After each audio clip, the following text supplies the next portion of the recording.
Sports coverage of Fulham against Manchester United from Craven Cottage. I'm your host, John Anderson. Alongside me is the former Fulham and Manchester City central defender, Kit Symons. This is Premier League Live. Welcome along wherever you are. Drizzly old night in West London, but not desperately cold for the time of year as Manchester United look to regain the top spot, which they've lost to two different clubs in the last 24 hours. Leicester City with their victory over Chelsea yesterday, and Manchester City with their victory over Aston Villa a few moments ago. It leaves Manchester United in third place currently in the table. They do have a game in hand over Leicester, but not perhaps crucially over City, so they will be very, very keen to win this one. Otherwise they will trail their arch rivals on just goal difference, with having played a game more. Lovely ground as ever at Craven Cottage. The new stand on the Thames side of the stadium is looking more and more finished as we look per day. It's building up there into the London night sky. No fans, of course, unfortunately.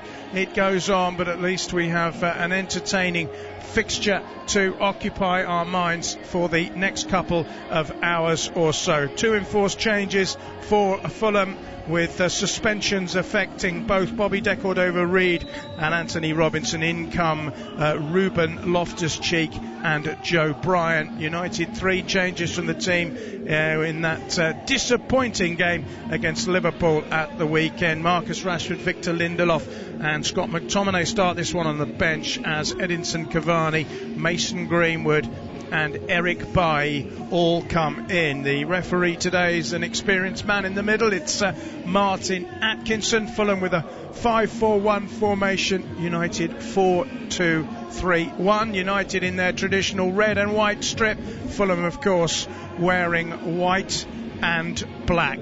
They've had some decent results, Fulham, recently against big clubs, but they don't traditionally do well against them. They've lost 29 of the last 32 games against the Premier League's Big Six, while Manchester United have a fantastic record against today's opponents. 9 wins in their last 10 Premier League games against Fulham. They've won on their last 3 visits, the last of which was a couple of seasons ago when Pogba got 2 and Marshall another for United in a comfortable win against Fulham. Fulham looking for much needed goals as well. They've only scored 6 goals and accrued 6 points at home from 8 games this season, and they need to address that. If they win, Fulham, they will close the gap on Burnley, the other side of that dreaded dotted line, to a single point. So about to get underway at Craven Cottage. Ivan Cavallero, who got an equaliser against Tottenham recently for Fulham, one of their better results of recent games, but this is another stiff test for them. Did well against Liverpool here, did well against Tottenham here. They need to do well, Kit, against Manchester United here. Yeah, they do. I mean, it's I don't think, to be honest, it's going to be against the top teams that's going to define whether the Fulham stay up or not this season. Particularly, listen, they need to be competitive in these games and hopefully pick up the odd point here and there, but it's going to be more important about the teams in and around them, that they win those head-to-heads. And like I say, winning games is what's been a problem. You know, I had a spell here as Fulham manager, scoring goals. I got sacked when we were leading goal scorers in the Championships. So scoring goals we were fine, just couldn't defend. Scott's got a bit of a different problem at the minute. Defensively, since they've taken this more pragmatic approach and gone to a 5 at the back, they're a lot harder to beat. But scoring goals has been their big problem. And it's something but I think it's better to go that way and then look to address it from there than the other way, where they're just really open and getting peppered and conceding goals left, right and centre. So it's the best way to try and go about doing it, I think. Here's Pogba in centre midfield for United, clipping it back to Luke Shaw, who was man of the match in that rather drab encounter against Liverpool. Ball is headed away by Wan-Bissaka. Fulham have started on the front foot. Here's Lookman. He wants to shoot. It's a good block, though, for United, and the ball is worked out wide by them. Shaw, though, in the end gets it deep in his own half, and it comes through to Eric Bailly, who replaces Victor Lindelof today, only Bailly's 11th appearance of the season. It's been lost by Wan-Bissaka. Here's Lookman again, shoots, and it's the first effort on target of the game, coming in the second minute, under hit by Ademola Lookman and easily saved by David De Gea. Yeah, really start bright from Fulham. 2 chances there, both falling to Ademola Lookman. And he's good start, I think. Mistake from Wan-Bissaka, who actually made the block for the first chance, but then gave the ball away, which led to the second chance. So bright from Fulham, that will give them encouragement. Yeah, absolutely. Let me take you through the two teams. Fulham have Alphonse Areola in goal. The back three is Ola Aina, Joachim Andersen, and Toisin Adrabayo. I'm told that is the official pronunciation of his name. Then it's Kenny Tete, Andre Zambo Anguissa, Ruben Loftus-Cheek, Harrison Reed and Joe Bryan, and Ademola Lookman and Ivan Cavallero. For United, David De Gea is in goal. The back four is Aaron Wan-Bissaka, Harry Maguire, Eric Bailly and Luke Shaw. In front of them, Fred with Pogba probably just in front of him. Then Mason Greenwood, Bruno Fernandes, Anthony Martial and Edinson Cavani. I'm looking forward to seeing Cavani. He's obviously over that 3-match ban that he had to endure, and he's on the ball now with a nice little flick to Martial, but he can't make anything of it. Fulham just head it clear with Anderson. It's back with Bruno Fernandes making his 50th United appearance today. He finds Wan-Bissaka, overlapping is Mason Greenwood. Greenwood into the box, headed away though by Fulham, back in by Pogba. It's a teasing ball up towards Cavani, who wants to hit it on the volley, and he's got it all wrong. Was that spectacularly showboaty or spectacularly confident from Cavani to try that? Well, it was awful in the end. Yeah, it was a very, very difficult one to take on. It's dropping out of the sky, and he's trying to watch it on the angle as well to catch it on the volley, and got nowhere near it, to be perfectly honest. Great player that he is, don't get me wrong. But absolutely. Very difficult chance. That's goal of the season if it goes in, isn't it? Or one of them. Anyway, Fulham not threatened by that United attack, and here's Harrison Reed, the former Southampton midfield player, in his anchor midfield role. It's come out to Joe Bryan, of course, the player who doesn't get many goals for Fulham, but got them when it mattered in the playoff final against Brentford, both of them, which saw Fulham's immediate return to the top flight. They conceded 7 goals in their 2 games against Manchester United last time they were in this division. Here's Zambo Anguissa. And Fulham, as you said, Kit, they're starting comfortably, getting a feel of the ball, trying to keep possession. The ball is knocked forward by Adrabayo, and it's back with Anderson, and all the way across that back three to Aina. Flick forward by Zambo Anguissa. Here's Lookman, he may be offside. He's found the net, but I don't think it's going to count, is it? Lookman buries the shot into the corner, and it's going to count. I thought he was offside. The Manchester United defenders thought he was offside, but Ademola Lookman has given Fulham an absolutely perfect start. 5 minutes gone, no flag, ball struck low into the corner. Fulham 1, Manchester United 0. It's completely static back four from Man United. Lookman came from really deep. He's well onside. Wan-Bissaka was playing him onside, but they just let him go. I think Pogba was the closest player to him. Slight tweak to the Fulham system. I was just going to mention it, John, with Lookman playing down the middle and Cavallero to the left. And Lookman, that's his 3rd chance of the game, and this time he found the back of the net with a great finish. It's his 3rd goal of the season too. It is a great finish too. Gave De Gea no chance. A lot of players will panic in those sort of situations because he had so much time and space. I think he himself might have feared that he was offside, but he wasn't. And well, Manchester United have made a habit this season of coming back from deficits to win away games. They're going to have to do it again if they're to win this one. It's a fantastic start for Fulham. He actually had so much time, John. He was able, as the ball was played over the top, he was able to get his head up and look across to the linesman, see if the flag was raised, and then get his head down and finish with aplomb. But awful defending from Manchester United. The problem, of course, if indeed it is a problem, is that the assistant referees are instructed not to raise the flag until the play is completed, i.e. the ball in the net. I must admit I expected it to go up. Maybe Lookman did, but it didn't.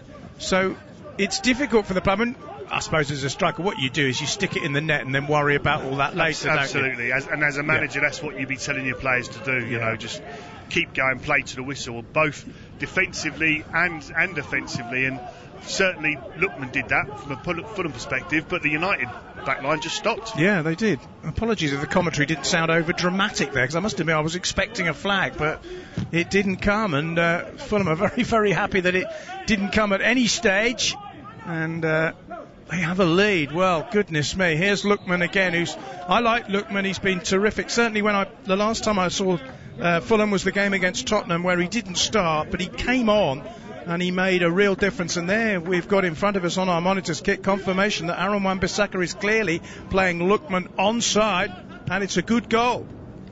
It was, and he finished right across. I mean, he still had a bit to do, to be fair. He was clean through, but to the right-hand side of the guy's goal. And he finished it really well, right across the goalkeeper into the far corner. So it's a very cool finish. Yeah, it's his first goal since the end of November, Ademola Lookman. Had a spell, of course, at RB Leipzig, where he broadened his horizons in the Bundesliga. Here's Mason Greenwood, and United a little bit shell-shocked by that. It was certainly poor defending. You used the word correctly, static. They just didn't react, did they? Wan-Bissaka was not quick enough as Pogba plays the ball forward. United trying to get some sort of redress. Here's Edinson Cavani flicking it across field towards Luke Shaw. Luke Shaw low in towards Bruno Fernandes. It's cleared by Fulham. Back towards Harry Maguire. Don't forget to get in touch with us via Twitter. Bill has done that, listening today from the banks of the Raritan River in ice-cold New Brunswick, New Jersey, USA, backing the Red Devils to win today. I mean, just on that goal, John, he seemed to get in so easy. It was certainly Harry Maguire's channel that he ran into. Yeah. But Paul Pogba, who's playing as one of the deep-line midfielders alongside Fred, seemed to be the nearest player to him, and he just let him run. Yeah, he did. Here's Shaw trying to get the cross in. It's blocked.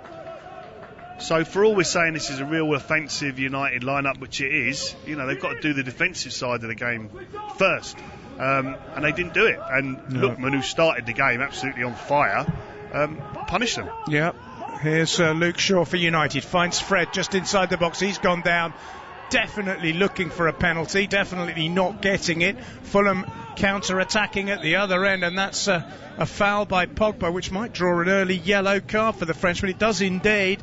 It was a cynical challenge as Fulham looked to counter-attack, and Paul Pogba has got himself into the book. I'm looking at this penalty, and Ruben Loftus-Cheek, he certainly got across Fred, but don't think there's any contact there. Very optimistic appeal from Fred, and at the other end Pogba gets himself booked. Yeah, I don't know, it's one of those funny ones actually, looking at it, because he sort of caught the outside of his foot, Loftus-Cheek, but then it breaks and Pogba's got to track back. Doesn't particularly like doing that side of the game, I think Solskjaer has been trying to fit him in where he's not playing as one of those two holding midfielders. Often it's Fred and McTominay and Pogba on the right hand side or whatever, but today he's doing it, and he doesn't like doing that side of it, and he gave away a cheap foul and picked himself up a yellow card, which after 10 minutes and a goal down is not clever play, really. It isn't. It's a free kick to Fulham. In it comes, swung in deep. Gahir is there all the way and bowls it out overarm very quickly towards the left-hand side, but it doesn't reach Fred, and it's pinched by Fulham. Here's Zambo Anguissa finding Lookman, who's the hero of the moment for the Cottagers. He stumbles over, no foul. Wan-Bissaka to Pogba, back to Wan-Bissaka again, and Pogba once more, but having to go backwards. Zambo Anguissa is another player who's impressed me when I've seen Fulham this season. He looks to be playing the best football he's played for them. Here's Mason Greenwood, who's dropped deep. He hasn't scored for 9 games, his longest ever spell in his young career without a goal. Now it's Cavani. He finds Wan-Bissaka forward to Bruno Fernandes, who's half tackled. The ball spins back to almost halfway, where Pogba strokes it across to Fred. And Pogba again, centre midfield for Manchester United, doesn't find Cavani. I suppose the problem Fulham have, if you can call it that, is that scoring on 5 minutes, 85 minutes against Manchester United is a long time to protect a 1-goal lead. They're going to have to play their normal game or try to be positive, aren't they, Fulham? Because that is such a tough ask. They will, but also, that said and done, they'll be delighted with the start they've had to the game, and it's difficult to maintain that all the way through, but listen, you'd rather have something to hold on to than have nothing at all. Well, absolutely. Yeah, so no, I think from a Fulham point of view, they'll be really pleased. And to your point about Anguissa, John, as well, I've got a friend who does some work for Villarreal, and they certainly absolutely loved him over there. Yeah. And that really gave him a boost of confidence. Obviously, his first time at Fulham didn't go so well, went off on this loan spell to Spain, and has come back a different player, and I think he's been exceptional. He got sent off, actually, in a game against Manchester United a couple of seasons ago, which they lost 4-1 at Old Trafford. Here they're leading by 1-0 with 12 and a half minutes played. Carol, as ever, is with us in Florida, loving the commentary. Happy after Manchester City's win, enjoying some beach time on Florida's Gulf Coast. Great to have you along. Thanks very much. Some nice pictures of seagulls there by the shores where you are. Keep the tweets coming. We'll read as many as we can. Here's Aina. The ball is blocked by Manchester United. Memphis says, I'll be the happiest man on earth if Fulham pick up the 3 points today. Good evening, guys. Good job. Great to have you with us. And Lanre K. Odunlami, shell-shocked in 5 minutes. Ha ha. We got a few non-United fans listening tonight. He'll be more than delighted. I know Carol will be, obviously, because Manchester City have won their game and will be top of the table if Manchester United fail to win here. This is Wan-Bissaka on the right-hand side, trying to take on Cavallero. Goes back infield, finds a square ball to Fred, centre midfield. Options ahead of him. A rare poor touch by Bruno Fernandes, though, gives the ball away to Kenny Tete, who in turn loses it to Shaw. Now it's Martial with Bruno Fernandes ahead of him. Brilliant interception by Tete there, and the former Ajax and Lyon player gets it up towards Cavallero. Does well to shield it away from Fred. Under pressure here from Bailly, but staying on his feet and finding Ruben Loftus-Cheek. They'll be pleased to have him back in centre midfield. We've talked about Sambo Anguissa's work rate, but Loftus-Cheek often for Fulham is the man who can sometimes make it tick in central midfield for them. Obviously he wasn't there on Saturday because he's on loan from Chelsea. Here's Pogba finding Cavani. First time ball is a little hurried and doesn't find Greenwood. It's intercepted by Fulham. We've had almost 15 minutes. The surprising scoreline, if you've just joined us, is Fulham 1, Manchester United 0. The goal scored by Ademola Lookman after only 5 minutes for Fulham to give them the perfect start. Fulham have pressed and harried Manchester United really well so far, and United have struggled once they get into the Fulham half to put more than 2 or 3 passes together. Fulham force a mistake through their pressing and their good shape. So, it's very early days, but Fulham will be delighted with this first. They will. Here's Martial for United. That's a poor ball by him. Not been terribly impressed by his recent performances, Martial. We talked about him before kick-off, didn't we, Kit? I mean, he's obviously a gifted boy. There's no doubt about that. But he just seems to be a player who he quite often doesn't turn up in games.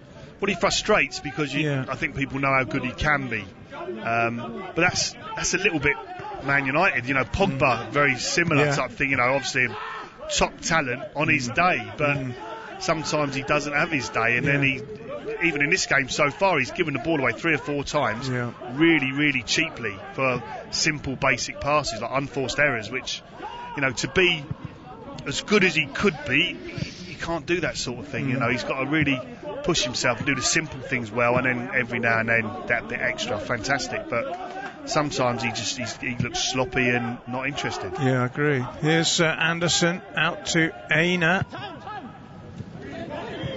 And slipped down the line, but intercepted well by Maguire. He's continued his run. It's a strong run by Harry Maguire. He's found Martial to his left. Martial, edge of the penalty area, tries to scoop across into the box with the outside of his foot. It's repelled by Fulham. Martial will try and keep it in on the far side, which he succeeded in doing. Fred plays it square. Eric Bailly joins this attack and then plays it back to Fred. And now it's Luke Shaw. Ball into the box, but again, it's not a particularly good delivery. Fulham defenders are absolutely happy to let that run across them and go away for a goal kick. We do have a United fan listening, Marriott King. Come on, Man United, don't let us get depressed, is the message there. Fortune Albert is, as ever, listening to us in Port Harcourt. I've said it time and time again. I'm sure Fulham will avoid the drop. Their improvement over the past few weeks cannot be overemphasised, and sums up by saying this season is really crazy. I mean, it certainly is, and it might get a bit crazier if Fulham beat Manchester United. But United, that cross by Martial did actually take a flick off a Fulham shirt on the way through, so it is a corner to United. First of the game, it's taken short to Martial, and well, again, he was fairly indecisive in what he was going to do. He tried to push it and run. His man, right on the touchline. Didn't happen. Nowhere to go. Yeah, it's really poor decision. Yeah, it's not been a good start from him. Not been a good start by United. We've had 18 minutes at Craven Cottage. Just a reminder that Manchester City are the new Premier League leaders after a 2-0 win against Aston Villa. Villa are finally back in action after their problems with COVID. Fulham, of course, were supposed to play, had to fill in, didn't they, when Tottenham were supposed to play Aston Villa last midweek. Scott Parker was unhappy about that decision, but in the end was happy with the point. They got a draw at the Tottenham Hotspur Stadium. Still an awful lot of work to be done, but my goodness me, if Fulham can win this game, it'll not just give them 3 points, it'll give them a lot of confidence. It'll also probably deflate the teams around them in that relegation battle as well, because the last thing West Bromwich Albion and Brighton and Hove Albion and the rest want to see is a Fulham victory here. This is Wan-Bissaka. Plays a 1-2, gets to the byline, cuts it back. There's no one there apart from Ruben Loftus-Cheek, who sweeps it to safety for Fulham. They're going to have an awful lot of defending to do, Fulham, tonight to protect that lead, but they're doing it well at the moment. Here's Bruno Fernandes. And now Wan-Bissaka trying to get down that right-hand side into Pogba. Pogba with a back flick which doesn't come off. And Zambo Anguissa, the tall Cameroon player, will play it out wide to Ademola Lookman. Lookman down by the corner flag on this near side, the Thames River side of the Craven Cottage Stadium, and he's tackled by Eric Bailly, and the ball just rolls out of play for a throw-in. Yeah, I think the slight tweak in the Fulham system is more Cavallero playing on the left-hand side, Lookman more central, is mostly, I would imagine, to combat Wan-Bissaka getting forward down that right hand side for Man United, but also then it's putting Lookman in a more central position, who's probably, well, he's a better finisher than Cavallero, as we saw with the goal. So if those were the reasons, then it's been very good management and good decisions from Scott Parker. Yep. Here's Mason Greenwood finding Luke Shaw.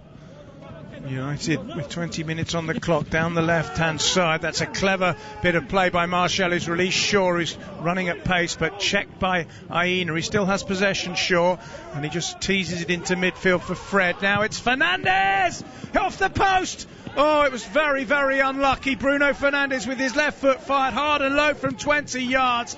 The goalkeeper, Areola, was nowhere near it, and it came off the inside of the post and back out again. Here come United once more. The keeper spilt it, and this time they have scored. It's Edinson Cavani, and Alphonse Areola making an error from a left-wing low cross, and Edinson Cavani was there poaching a simple tap-in for him, and Fulham have gifted United an equaliser. 21 minutes, Edinson Cavani's 5th goal of the season. Fulham 1, Manchester United 1. Well, it all came from the initial shot from Fernandes, a shot out of nothing. Just came to him, touch, and he just hit it. I mean, there should have been a Fulham player closer to him, granted, but the ball then comes out and it then comes back to Fernandes, who puts in a pacey cross.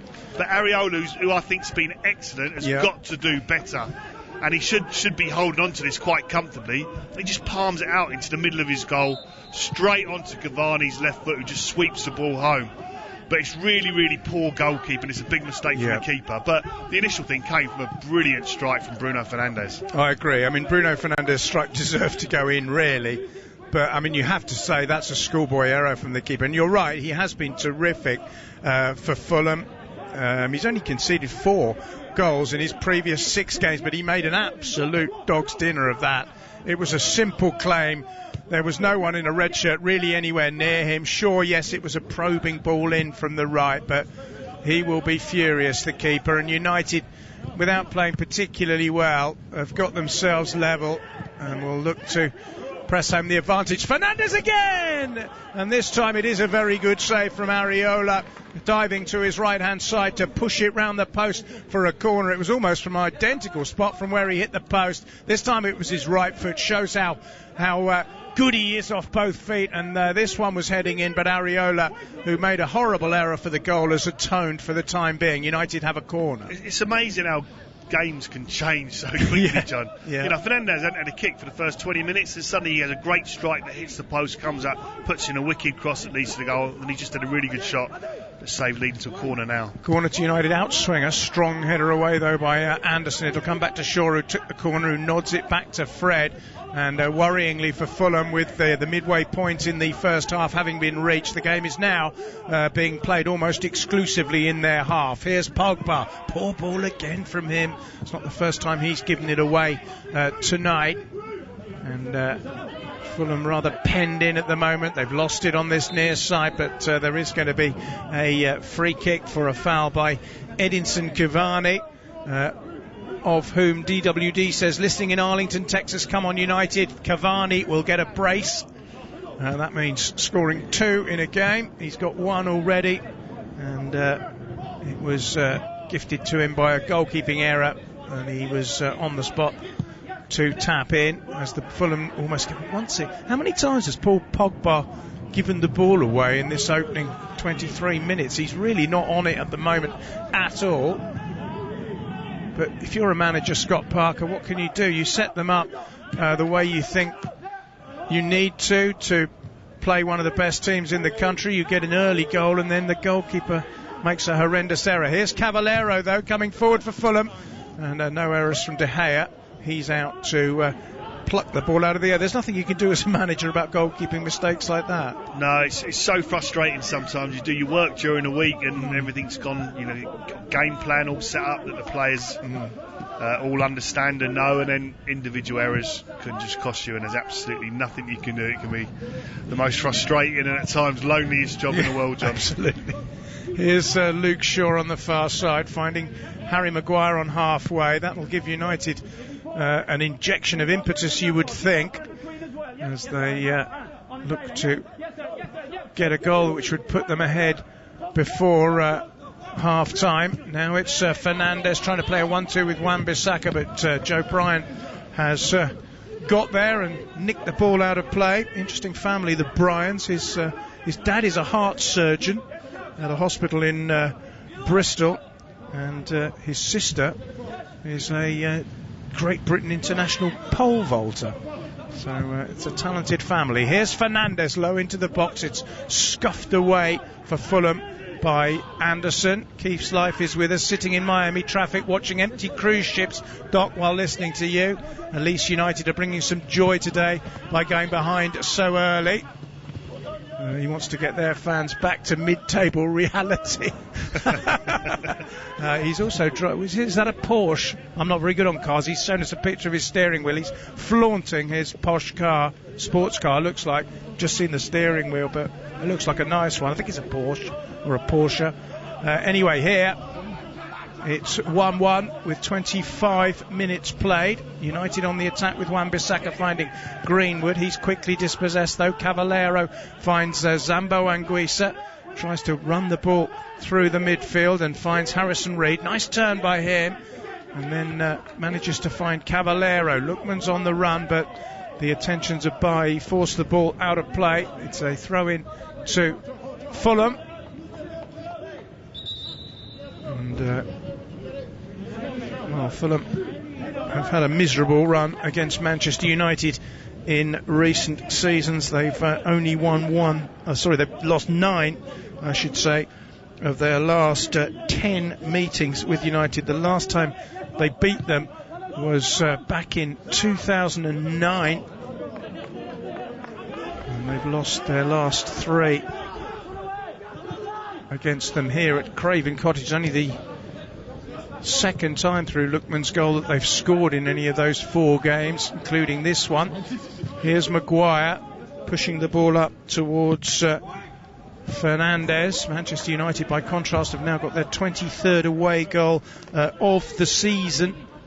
That's more than anyone else in the division. And remember, if they are unbeaten tonight, it will equal a club record of 17 Premier League away games without defeat. And that was set in the year that they won the treble under Sir Alex Ferguson. It's a whole year, John, I think, isn't it, that they're undefeated? Yeah. Right? Yeah, well, yeah, exactly. A year and a day since they lost 2-0 at Liverpool last season on January the 19th. So yes, you're right. It's a calendar year since they lost in the league. They have lost a couple of Champions League group stage matches this season, of course, against Leipzig and against Başakşehir of Turkey. And that's been the one real disappointment in United's season, is that they're not any longer involved in the Champions League. They are in the Europa League, of course, where got a tough one, actually. Real Sociedad away in the next round. Here's Wan-Bissaka trying to get to the byline, clips it in. It's a useful looking high ball. There's a header there from Anthony Martial. He doesn't really get anything behind it, and he got up above Tete, but the header was a little bit weak and just looped up and wide. Yeah, it was a decent cross in for Wan-Bissaka. He jumped very early, like you say. Hanging in the air. I think it's more off his shoulder in the end than his head anyway. He didn't really keep his eye on the ball. I'm not sure it was a corner, but they've got one. They've been awarded one, which Luke Shaw will take with his left foot. Yes, it's their third. An outswinger from Shaw. Up goes Maguire! And it's just wide. He had time and space from around the penalty spot, Maguire, and I think you'd be disappointed he didn't hit the target there. Plenty of power in the header, but he's put it wide. Good chance. It's completely free header. There's no one anywhere near it. Well, Anguissa tries to get close to him in the end, but very, very poor from Fulham marking there. Completely free header. And as you say, John, should have done a lot better with that and at least hit the target. Yeah.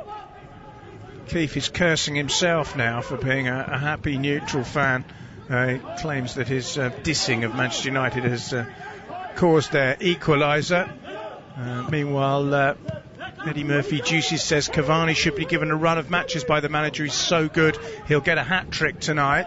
Can't say I disagree with that, although you might have expected him to come in for Martial rather than Rashford, but of course they've got Rashford on the bench, where of course, as you'd expect, Manchester United got a stronger bench than Fulham's. We're up to almost half an hour, still 1-1. This is Joe Bryan, flicked off the toe of Aaron Wan-Bissaka. And out of play, Kwaku Smile. Is that Smile or Smila? I'm not sure. Come on, Fulham, you can win this match. We, the Arsenal fans in Ghana, are behind you guys. Yeah, there's two types of supporters, isn't there? There's Manchester United supporters and people who'd want anyone but Manchester United to win. Here's Ruben Loftus-Cheek for Fulham, but he's offside. It's such a strange thing with them, though, John. And so many games this season, they've started really lethargic and pedestrian almost, and then it takes a goal for them to go a goal down, goal behind, and then they suddenly kick into life, which is, I mean, saying that, they obviously went down to a goal 5 minutes to Ademola Lookman. It took them about 20 minutes to get going, then suddenly they score a goal, spring into life a little bit. But really funny how they can start so lethargically. Yeah, absolutely. It's incredible. Nobody's won more points from losing positions this season than Manchester United, particularly on their travels. Here's Paul Pogba. They won't be happy with the draw, though. They'll want to win. Here's Shaw. Martial to his left-hand side. Martial comes in field. It's not a very good ball, and fortunately for United, Fernandes was able to rescue the situation there and keep possession. It's Maguire coming forward, as he likes to do, finding Mason Greenwood. Greenwood back to Harry Maguire in centre midfield, uses his strength to shrug off Lookman. A bit of a mismatch in honesty. Here's Cavani, back to Maguire again. Lookman putting him under pressure once more. United still have possession. Fernandes swirling it across to the far side. Luke Shaw is there. It's a half-volleyed, high-hanging, awkward cross. Good header away though by Adrabayo, but United come again. And it's come off Joe Bryan. I think it's going to be a throw-in rather than a corner. But United with 13 and a half minutes left of the opening 45 are looking ominous here. They take the throw quickly. Here's Fred, who rolls it back to Eric Bailly. Everybody is inside the final third as United attack, but that ball by Bailly is miscontrolled by Aaron Wan-Bissaka. And goes out of play, to some relief, I would say, of the Fulham players who just seem incapable against the big six. As you said, it's probably games against lesser teams that they need to concentrate on. Actually, after the weekend when Fulham played Burnley in the FA Cup, their next two games, crucially, are massive ones. Brighton and West Bromwich Albion. They have got to get points from those, preferably 6. If they do, then it'll give them a huge boost. Well, like we said earlier, John, that win for Brighton against Leeds the weekend puts them on 3 wins. Fulham's still only on the 2 win, but you know, suddenly those 2 games become huge in Fulham's season. Yeah. Here's Bruno Fernandes. Oh, he's gone down. It's a foul on the edge of the penalty area. This will offer Manchester United a potentially dangerous situation. It was Fernandes just caught there by Joachim Andersen, who clearly took his ankle away, and it'll be a free kick to United. It's wide on the left-hand side, but it's only a yard or 2 outside the penalty area. There's a working party of 3 players above or around the ball. Harry Maguire has stepped away. I think it'll be a cross rather than a shot, but Areola is going to have to organise his defenders here. Bruno Fernandes is the player you would suspect is the most likely to strike it with his right foot. Shaw is also there. It's Fernandes. Oh dear, oh dear, oh dear. That's possibly one of the worst pieces of play I've ever seen from Bruno Fernandes. I mean, I presume he was going for goal. It almost ended up in the River Thames, that one. At the Hammersmith end of Craven Cottage, it ended up in the second tier of empty seats. It was quite simply an awful free kick. It was. I think he was always going to shoot. It was fairly tight angle, like you said, John, but I think he was always going to take it on, but then he looked straight down at the pitch, you know. Clearly the pitch's fault. Yeah, absolutely. Poor execution, which, like you say, I mean, he's a brilliant technician. Yeah. We're not that far from Twickenham. It looked like a conversion attempt, didn't it, rather than a shot on goal. Here's Paul Pogba coming forward for United, finding Mason Greenwood. Greenwood tries to get through, and he's committed a foul on Zambo Anguissa, who I think he's milking it a bit. He's gone down holding his ankle. It looked like only a tap.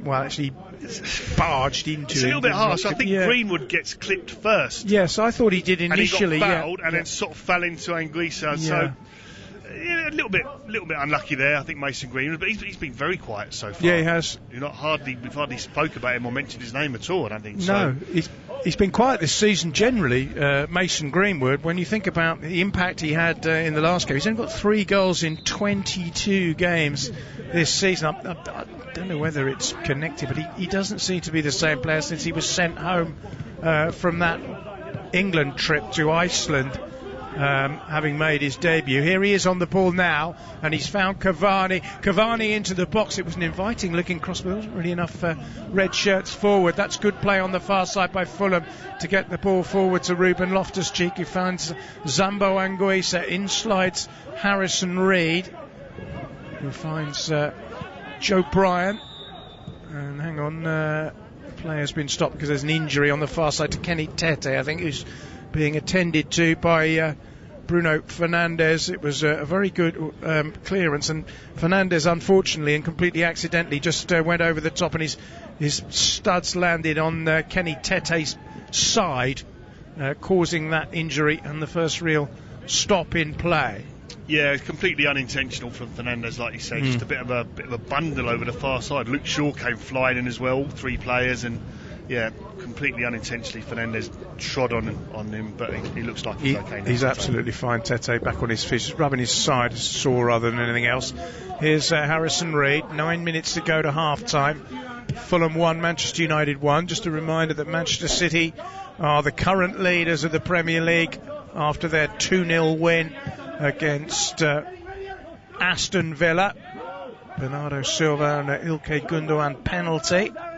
Enough to put Manchester United's City rivals on top. But how long will it be for? Ball into the box, good one. Cavallero! Oh, he's overrun it. It was a wonderful opportunity. They got in behind Fulham for a moment there. Scott Parker purses his lips. It was a good chance, and good ball initially through by Anguissa. I think he was just onside, but he just miscontrolled it, and it bobbled behind for a goal kick. He went to, it was a really good ball. Great time and the movement as well from Cavallero. But as he just takes a touch with his left foot to control it, it bounces across off his right knee almost. It bounces up a bit and it runs harmlessly out of play. But a threat, because with a decent touch, he would have been in on goal. Yeah.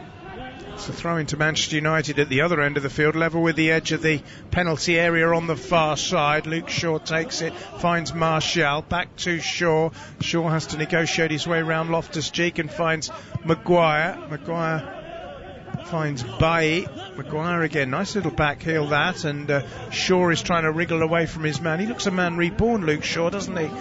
Here's Fred, and along the length of the width of the pitch it goes to Pogba. Here's Wan-Bissaka into the box. It looks easy for the keeper, and Areola will be glad to claim that. He'll still be thinking, I'm sure, about the mistake he made in the 21st minute to allow Edinson Cavani to tap the ball in for United's equaliser. But as a goalkeeper, you have to, I suppose, try and banish those thoughts, and the best way to do that, and he has done it with one good save since, is to not make any more mistakes.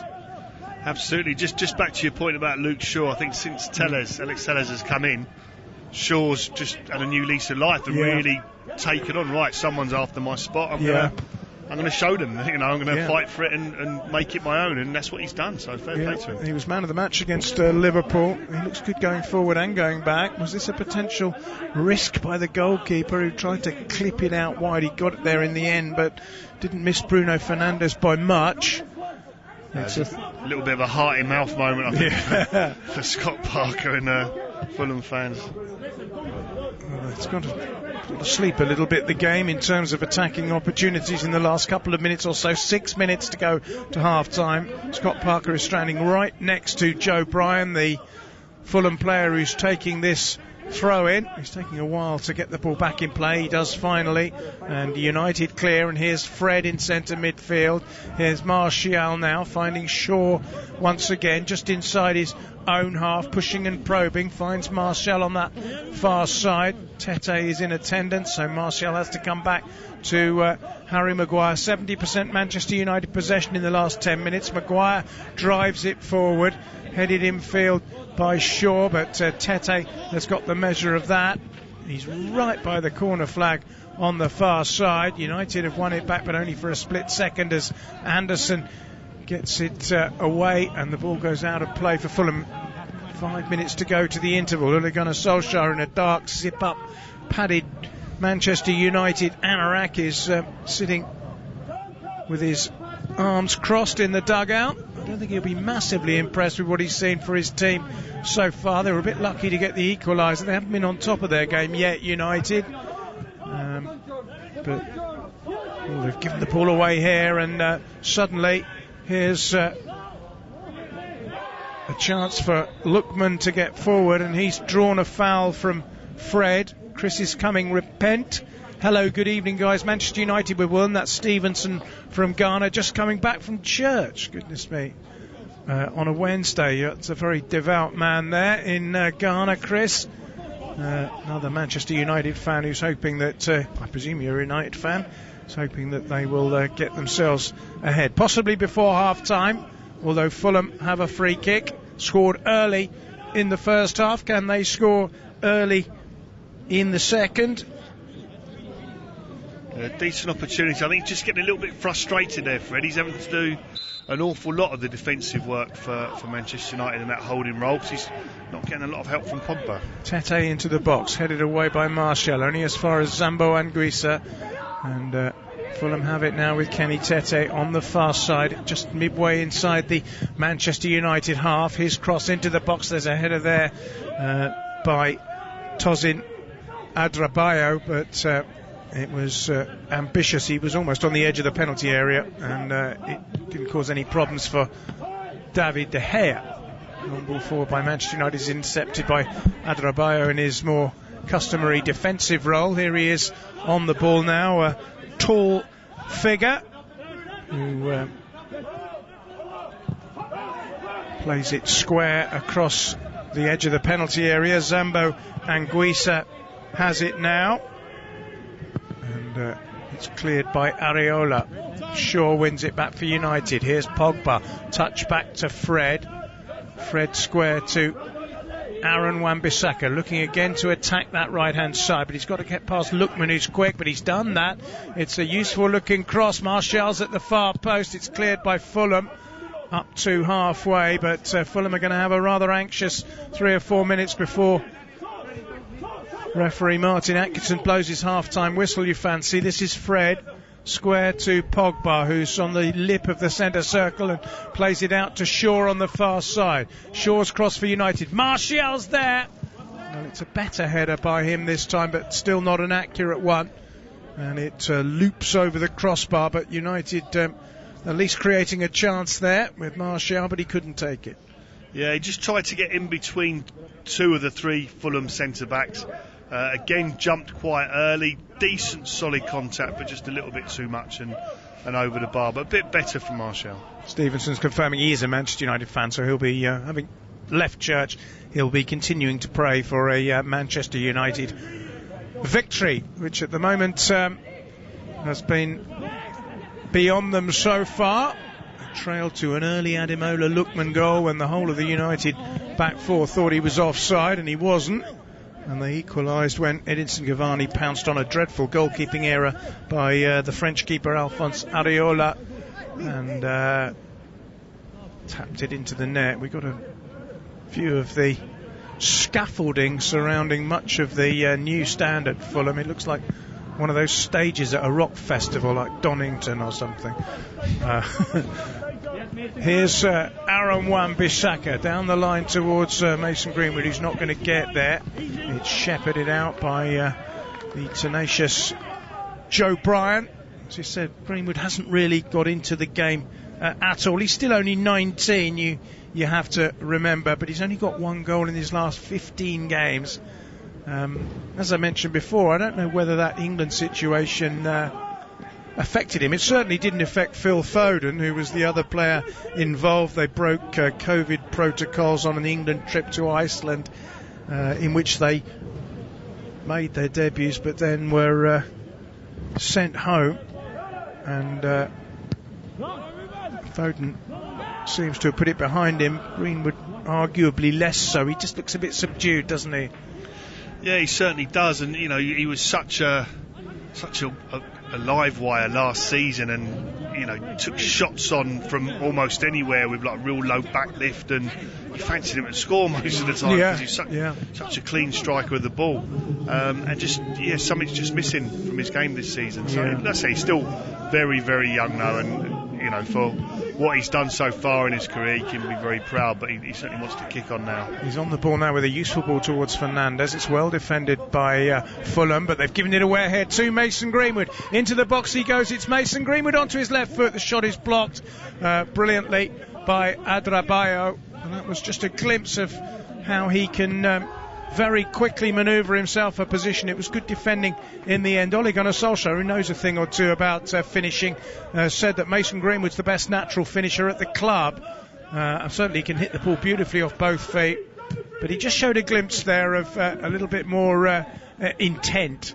He did. I mean, what it was though, from a Fulham point of view, it'd be very worrying the fact Anguissa got caught on the ball and then nearly punished, and Yeah, he cut inside and onto his left foot, and the shot was blocked. But yeah, nice and bright from Mason Greenwood. But Fulham can't afford to be giving the ball away just on the edge of their penalty box. We've had 2 minutes added on. One of them has actually elapsed. Kene MSS, slightly ironically, we're just waiting for a Bruno Fernandes penalty. There are lots of... it's in second half that's coming. Yeah, they always seem to get one, don't they? Manchester United. We're just getting a view of some luxury apartments that are going to be built on part of that stand that Fulham are building at their ground. There's going to be apartments. That'd be a nice place to live. Get a lovely view of the Thames. I don't know whether did you used to walk to the ground ever, get through Bishop's Park? It's a great, fantastic walk from Putney Bridge Tube. Done it quite a few times, that walk over many years, John. Yeah.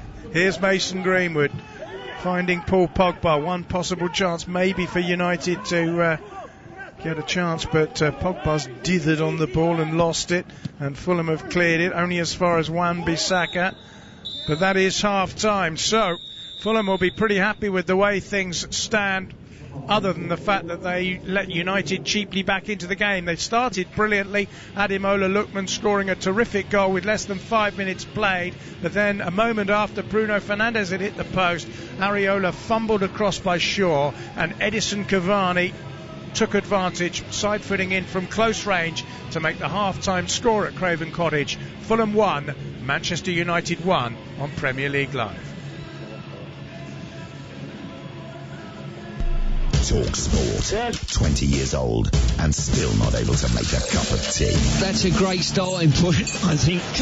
Excuse me. With bitter experience comes great responsibility. Let's go to Cumbria and Fraser. Fraser, good morning.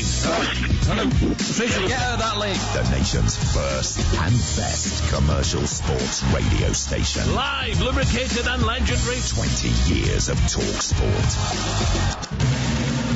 Previously on White and Jordan. When I was at Palace, I would not let them on the training ground. How did you enforce that? Because it's my training ground, you don't go on it. 100% engagement. I read this and I immediately thought of Simon Jordan. Look what you could have won. Here's that. Now you get this pile of pup, right? Warning.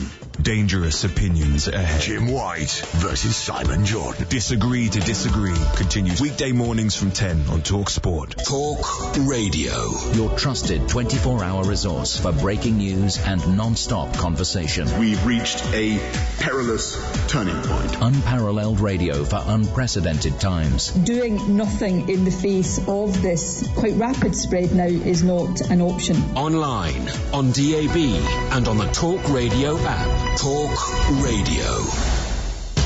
Celebrating 20 swashbuckling years of Talk Sport. Unbelievable! The passion. The pain. It's a shocking defeat. The prima donnas. I said a hip hop, a hippie to the hip hop, and you don't stop. On DAB, medium wave, and on your smart speaker. Didn't say this in my contract when I joined Talk Sport, mate. 20 glorious years of Talk Sport. I'll do a lot of things, so I ain't into that. 20 years of Talk Sport. Gentlemen, good evening. There's no such thing as an overnight success. Accrington Stanley 4, titanium plasmatronic death droids from the future, 0. Excess. I wasn't getting up, I was just getting in. Excitement. Excuse me, and extremely strong opinions. I spend my life covering the big game at the big level. On DAB, medium wave, and on your smart speaker. 20 years of Talk Sport. Previously on White and Jordan. There will be a mad, dirty rush to turn around and say that taxpayers' money should go to bail out football clubs that won't be able to get the one commodity that needs to take a reduction, players' pay cuts. A daily landscape of fire, football, and fumes. Are you confused.com? I'm confused as to why I'm sitting opposite you at times, yes. Jim White and Simon Jordan continues weekday mornings from 10 on Talk Sport. Celebrating 20 years of Talk Sport. Back of the net. They said it wouldn't work. What, you want to know what I want to say? Sometimes it didn't. Serious illegal but somehow it did. and wrongdoing by the US government. On DAB, medium wave, and on your smart speaker. 20 years of Talk Sport. Fulham struggling at the bottom. United trying to go back to the top, but it's all square at half-time at Craven Cottage.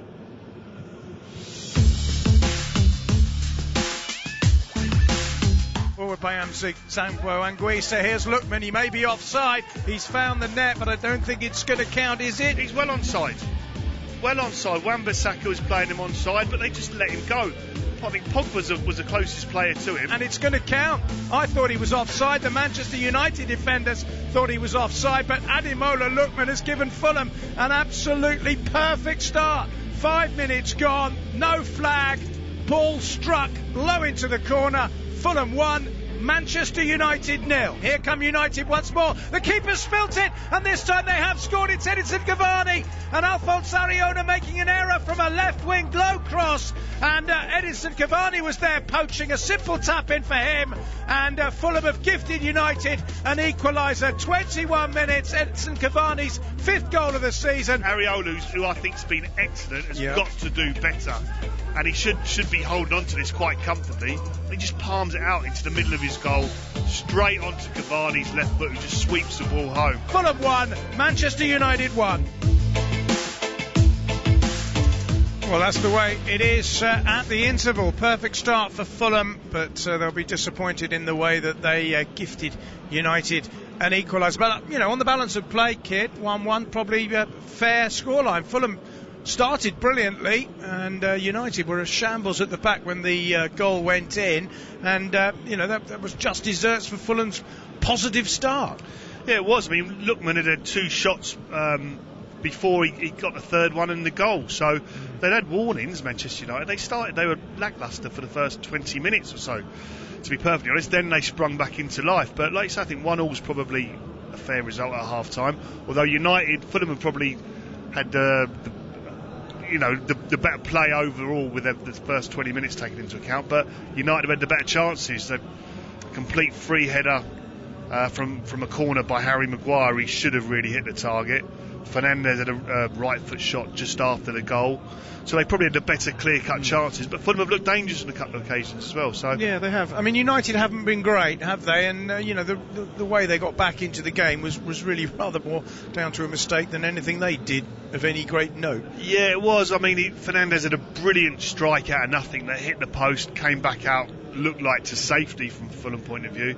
Then he ends up picking the ball up wide on the left-hand side and firing a cross, which is a decent cross, quite pacey, but Areola just gets it all wrong and should really be catching it and holding on to it, but instead he palms it out only 3 yards to Cavani on his left foot to just prod the ball home. So really poor goalkeeping from someone who's been in excellent form and is a very good goalkeeper. Yeah, I'm sure Scott Parker's not dwelling on that. I think at the moment, as he addresses his troops, I think he'll be concentrating on the positives, won't he? Well, I would think so, yeah. They're certainly very, very much in this game. Got off to a brilliant start, and we're the best team, as we said, for the first 20 minutes. United were poor. Pogba was giving the ball away. Not the only player, mind, but he sort of stood out and was noticeable for giving the ball away in the first 20 minutes, but then United got themselves back into it. But it's been fairly even, so Scott Parker overall I think will be fairly pleased. If it stays 1-1, the 3 teams on the top of the Premier League table at the halfway mark will all have 38 points, unless Manchester United can do something in the second half. Now if they do, it'll put them on top of the pile above City. Psychologically, it's a big 45 minutes for them, isn't it? Well, it is. I think, like I say, we're halfway through the season, so there's an awful lot of football to play. But like you say, John, just that psychological factor. I think if any team now can get that top spot and hold on to it just for a couple of weeks, because like I say, it's changed 4 times in just over 24. Well, it could change 4 times in just over 24 hours. We're United to win it today, so it's just all over the place, this crazy season. He's got options, Solskjaer, obviously, if he wants to win the game. Most notably, he's got Marcus Rashford on the bench. I must admit, I was a little surprised that Rashford didn't start today. He's put in, I'm not so surprised to see Cavani, but maybe Greenwood is a little bit of surprise, and he hasn't done a great deal, Mason Greenwood. I think probably we can expect to see Rashford probably within 15 minutes, won't we, unless they get out of sight, United? I would think so. I mean, be fair to Greenwood, I thought the last 10 minutes or so he actually got a little bit more into it, but not overall over the 45 minutes. Neither he nor Martial have really done as much as what you would expect from players of their quality. So yeah, you would look, Rashford could come on for either of those really at the moment, and if it stays 1-1, he'll certainly ask a different question to some of these Fulham defenders. Manchester City 2-0 winners earlier against Aston Villa. And of course tomorrow we've got Liverpool. Let's not forget them, the champions in this title battle. They would be 4 points behind the three teams above them were United to draw this game. They play Burnley, one of the teams that Fulham are engaged in a relegation battle with tomorrow night. We've got Tom Rennie and Efe Nkoku watching that one. Let's get the thoughts of Jurgen Klopp, the Liverpool boss, who says with a degree of understatement that the title race is going to be a little bit closer this season than it was last. Yes, it changes all the time, and that's because it's so close. We know that since a few weeks. That makes it a slightly different title race or race in general this year. And we have to be ready 100%, and that's what we try to do constantly. I know that in this business, only results count. I'm long enough in to know that. Before you have a result, you need performances, and the last performance was really good, but we didn't win. We know that, and now we have another chance to change that, and that's exactly what we try. Strange, isn't it? We're talking about a top three, and we're not mentioning Liverpool. But I mean, incredible. If Manchester United draw this game and Liverpool win their game tomorrow, there'll be 1 point separating the top four. But Liverpool will be watching this with interest, and no doubt hoping that Fulham can do them a favour. I'm sure they will. And it's like I say, it's just so exciting and so close at the top, and it's changing over all the time, and it's been a brilliant Premier League season so far. Yeah, it's been absolutely terrific. We're not too far away from the start of the second half here. Just a reminder that Ademola Lookman put Fulham ahead with a splendid goal as United looked for offside, which didn't come and was correctly not given, and the opposite end on 21 minutes, Edinson Cavani tapping in after a dreadful mistake by Alphonse Areola, who failed to hold a fairly harmless cross from Bruno Fernandes. We've got the second half coming up for you on Premier League Live. Talk Sport. Talk Sport. Impress Lost Tribes people of the Andes by demonstrating the new updated Talk Sport app. Listen live, listen again, and listen good, Buster. Download the app at talksport.com now. The Sports Bar, weeknights from 10 on Talk Sport. Hello, I'm Andy Goldstein, and of course you can hear me on the Sports Bar with Jason Cundy. We'll be taking all your calls, text, tweets and emails on all the big talking points from the weekend's football. And remember, we bring you the very first look at the next day's back page headlines every single night. The Sports Bar, weeknights from 10 on Talk Sport. Talk Sport. Talk Sport. Catch up and listen up without having to cough up. It's free. Go to talksport.com and download the app today. Or don't. Your choice entirely. Hello, Jim White here. Now, if you're wondering about all the background hullabaloo, I'm helping out as lifeguard at the brand new Talk Sport swimming pool. Goff! No running there, boy! But never mind that. Join me tomorrow morning from 10, when I'll be up to my neck in the warm, chlorinated waters of the day's biggest sports stories. Come plunge with me, Jim White, straight in at the deep end of the action. Weekday mornings from 10 on Talk Sport. Driving home with Darren Goff and Durham, a sporting legend and an angry sports journalist who'll pick a fight with anyone. Just really winds me up. Absolutely unbelievable. To say I'm angry is an understatement. Adrian Durham, what an absolute clown. Dynamic, double-strength drive time radio. Shall I stay? I don't like listening to him. I'll turn off. Do you want me to stay? Adrian Durham and Darren Goff. He's an idiot. Right, hands up, who wants me to stay? Drive time radio. I don't have to. Weekdays from 4, only on Talk Sport. Paul Hawksbee and Andy Jacobs on Sport. Talk Sport. It's the double O duo on the radio show that's like a collapsible bridge over a shark-infested pool of big names, sporting headlines, and topical debate. Join Paul Alligator Hopscotch Hawksby and Andy Oddjob Jacobs, flying the plane of sporting entertainment out of the horse's bum of conventional radio. Have we got Pussy Galore on the show, Andy? No, Paul, but we've got Todd Macklin's American Sports Roundup. Will that do? Not really, Andy, no. Hawksby and Jacobs, shaken but not stirred.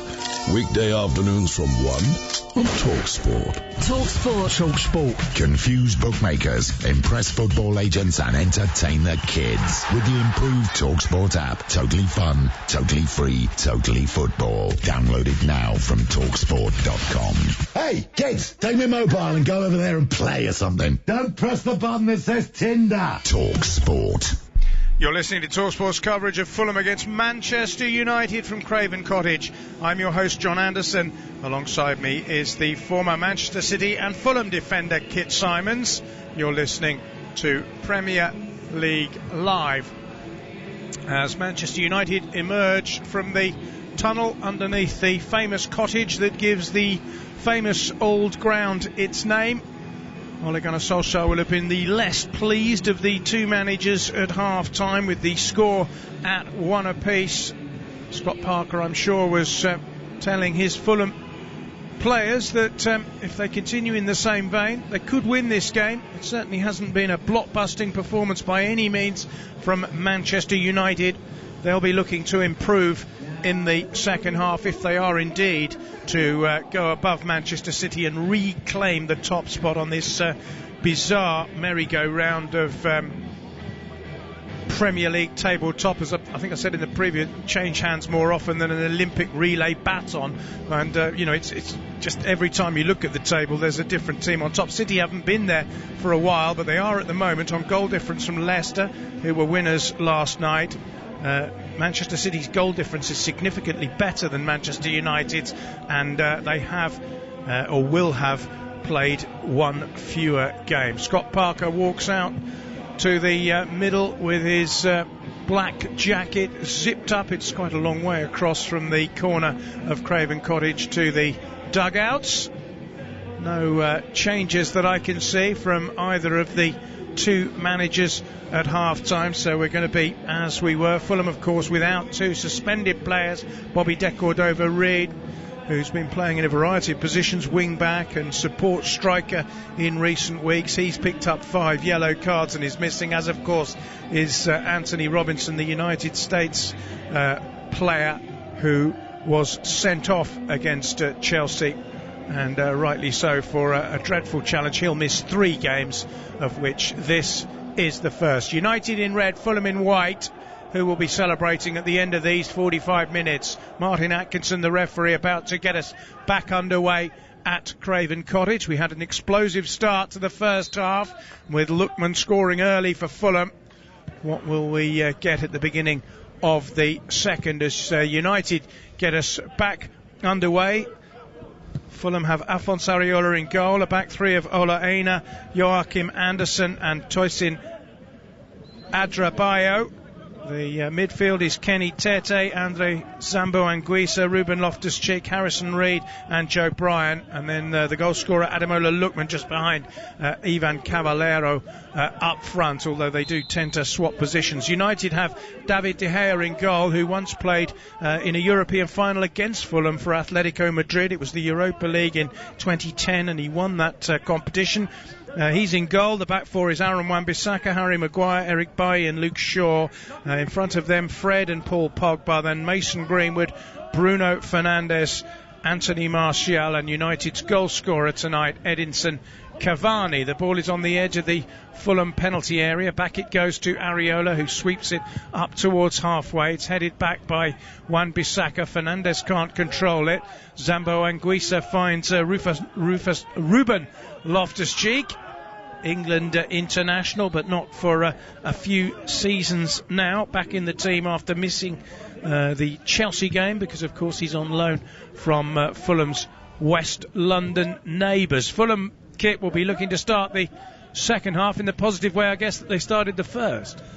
Yeah, they will be, but already after just a minute and a half, they've not been quite as bright. Because I think Lookman had probably had 2 shots at this stage he had, yeah, in the first half. They're on the attack here, though, with Harrison Reed Well, he doesn't get too many goals, Harrison Reed. In fact, he's never scored in his Premier League career, and he's blasted that one a long way over the top. If Fulham are looking for a scorer, he's perhaps not the man, and it was a long way too high. You can see why that's the case, John. It was a very hopeful effort, but excellent player, and he's had a really good game tonight, Harrison Reed, alongside Aguisa. What they've done very well for them is nullify that space in front of their defensive line. So someone like Fernandes is not really, or couldn't for most of the game, first half, get into any pockets of space. Then suddenly he burst to life on, just before the goal. Literally, he found a little pocket, got his shot away. And then had another shot literally 2 minutes afterwards. But other than that, like I say, that 2 or 3 minute spell, Fulham have nullified that space very well. They have. Harrison Reed is the deepest of the midfield players for Fulham. Here's Pogba for United, who didn't have the best of first halves, finding Greenwood, who got better as it went on. Now it's Maguire. He sweeps it out to the near side where Luke Shaw looks to come in field, but half tackle by Kenny Tete, but Shaw has still got the ball, and now it's with Anthony Martial trying to attack down the left hand side, level with the edge of the penalty area, finds Fred can't find Fernandes though, and Fulham will bring it away with Cavallero, but a great tackle from Paul Pogba to Fernandes to Aaron Wan-Bissaka, who had a little bit of space but then didn't control the ball particularly well, and it allowed Fulham to close him down. United still have it though with Maguire, and now it's Martial. What was he trying to do there? There wasn't a run from anyone. He's shrugging his shoulders and waving at his teammates, but it didn't appear to me that there was anyone making a run. He's played it down the inside left channel. It's gone straight out of play. Well, he had two players. He had Shaw making a run wide down the left and Pogba making a run into the penalty box on the angle.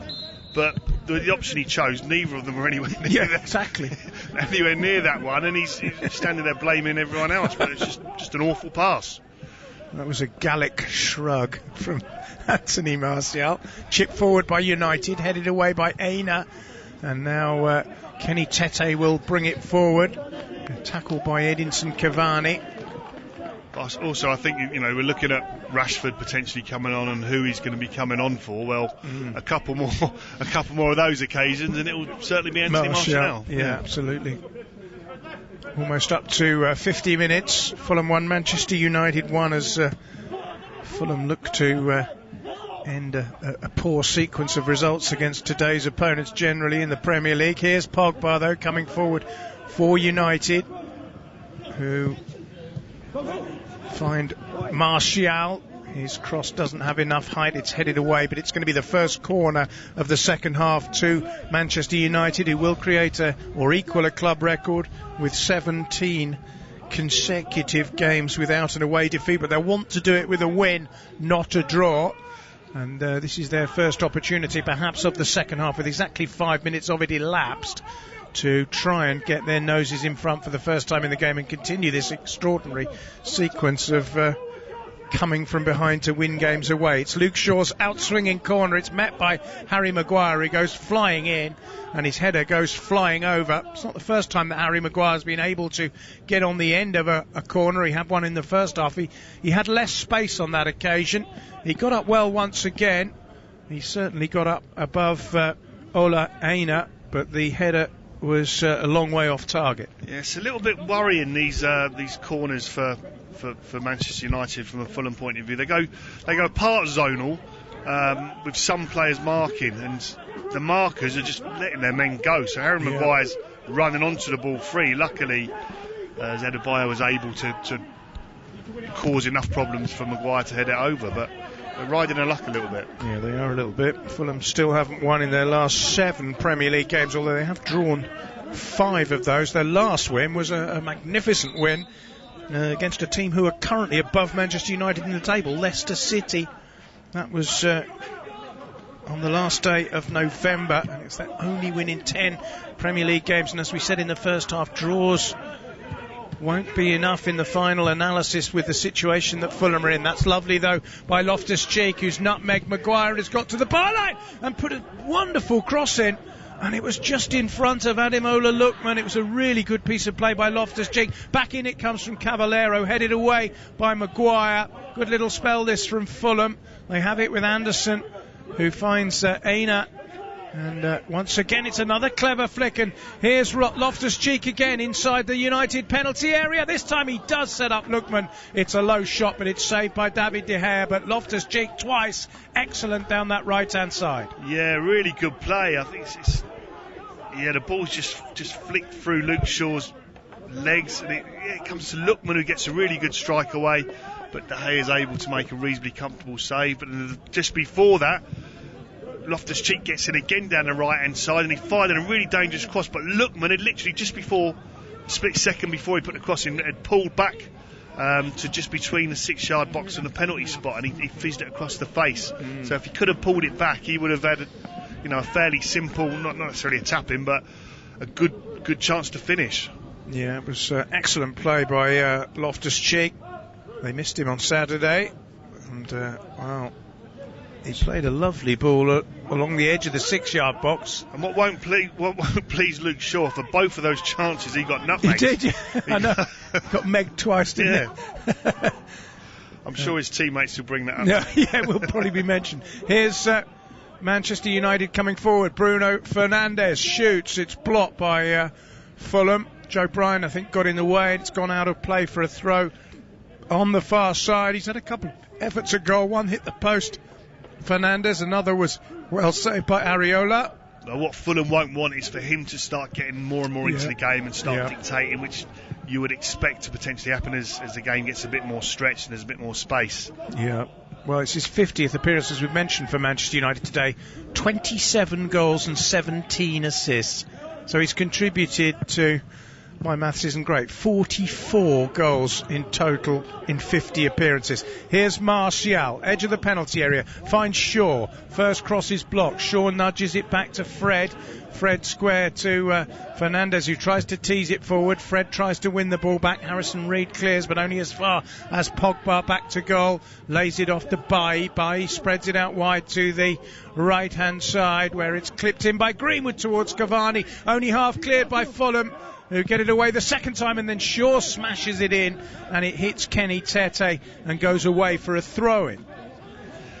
Yeah, it's been an interesting and exciting game. I mean, the first half was very similar to this, John, as well. You know, chances at both ends of the pitch. Fulham have just had a really good spell and two really good chances, and now United are getting a little bit of pressure and a few opportunities arising. So, yes, they are. Good game of football. It is a good game. Here's Bailly inside the centre circle, just in the Fulham half of it, and finding Maguire. United continue to push and probe. It's Shaw down the line to Martial. Martial flicks it to Shaw again, hugging the near touchline and finding Fred. Fred brings Bailly into play. We're still condensed in the Fulham half at the moment. This is Wan-Bissaka.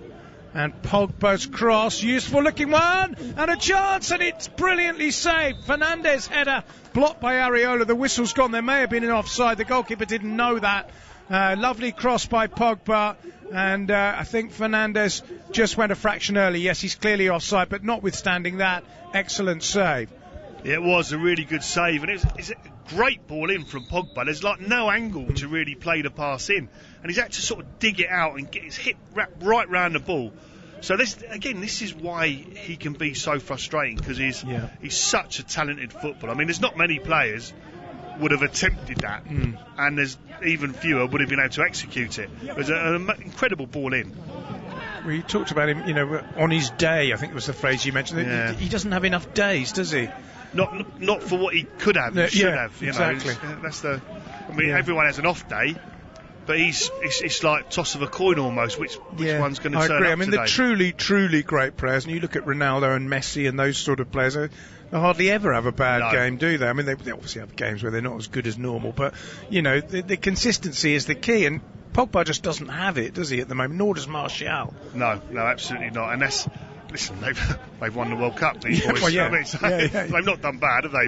But you talk about your Messi, your Ronaldo, to get into that class, like I say, they just almost machines in their mentality. They turn up every time and produce, which is incredible. Well, it's sort of greatness is measured at times in a body of work, isn't it? William Shakespeare, Bob Dylan, the amount of stuff they've done that's brilliant. When you look at Messi and Ronaldo, they've done precisely that over such a long time without ever really dropping below their own high standards. Absolutely. Here's Areola in the goal.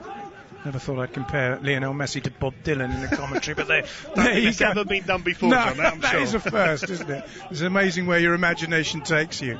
Here come Fulham down the left-hand side. In fact, Cavallero stepped on the ball instead of controlling it and has given it away to Greenwood. Good covering tackle though by Harrison Reed, who filled in there as the fullback tried to go on a rampage down the right. Here's Fred on halfway, finding Fernandes, who just teases it over the top. It's headed away by Adrabayo for a throw-in on the far side to Manchester United. Nearly 58 minutes have been played. Fulham 1, Manchester United 1.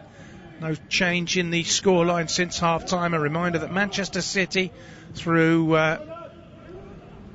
goals against Aston Villa by Bernardo Silva and Ilkay Gundogan, have won by 2-0 earlier tonight. Don't forget Liverpool-Burnley tomorrow. Liverpool can muscle their way in amongst this extraordinarily congested title race at the moment. Here's Wan-Bissaka on the far side for Manchester United. Doesn't play the best ball to Pogba. Pogba does well to keep the ball moving for United and finds Wan-Bissaka again. Here's Fernandes, midway inside the Fulham half. Toe pokes it back to Fred. Fred's telegraph ball is intercepted easily by Tete, and Loftus-Cheek is moving through midfield again. It's an excellent run by Ruben Loftus-Cheek. You saw what he wanted to do. Wanted to clip it over the top towards the unrushing Lookman, but he's just got a little bit too much on it, and it ran through in the end to De Gea. Yeah, he was travelling at such pace, Loftus-Cheek. He's on full tilt, and he going away and then tried to cut it back and a little dink with his left foot. But moving at such speed, it was really, really difficult to execute. He's on the ball again. He's found Reed. Fulham are playing with confidence, aren't they, considering the opposition? They haven't, as teams sometimes do, to use the cliche, shown them too much respect. They've played really well. They've been positive. They've been on the front foot when they can, and they've defended quite well.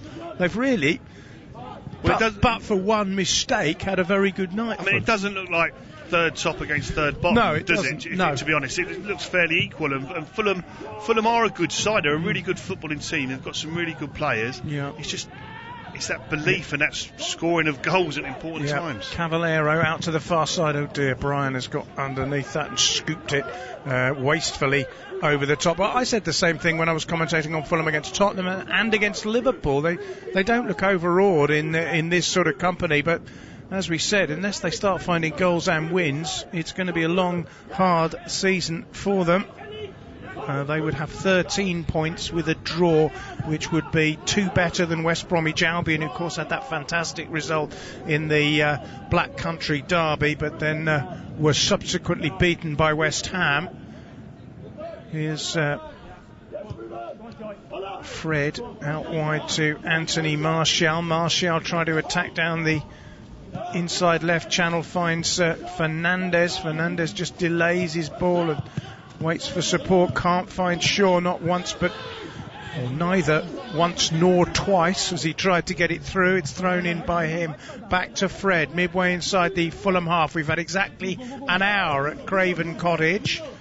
Here's Martial, bit of a casual flick, doesn't find Shaw. Fulham will try and get it away. They've knocked it into touch. I just wonder whether Ole Gunnar Solskjaer is beginning to think about who he might bring on to change things. He's got the likes of Rashford, we've mentioned, Juan Mata, Daniel James as well, Scott McTominay possibly. Here's even the forgotten man, Donny van der Beek. Yeah, yes, he could. He spent a lot of time on the bench, hasn't he? Here's Greenwood finding Pogba. Pogba's cross is all the way across to Luke Shaw on the far side, who gets it into the box. It's controlled by Fernandes. Fulham clear it, and Loftus-Cheek is on his way again. Cavani's done really well to get all the way back and tackle Loftus-Cheek, and the ball ends up going all the way behind to David De Gea. The other thing, of course, about great players is their work rate, and Cavani showed it there. Fantastic engine on him, because he's well past 30 years of age, 33 now. Cavani, incredible record though, 358 goals now in 593 club appearances all the way through his career. That is not bad going. Here's Greenwood, who's at the other end of his career, and he's clipped. And there's going to be a yellow card there for Joe Bryan. He's given the thumbs up to Martin Atkinson as if to say, yes, I know. I knew it was coming. Just to sum up Paul Pogba, he gave the ball away really cheaply to Ademola Lookman, and then worked his socks off to get back and made a really, really good tackle to win it back. So it's like you see the worst of him and then the best of him in the space of a few seconds. Yes, he's sort of an enigma wrapped in a conundrum, isn't he? Paul Pogba, he really is. Here's Shaw for United.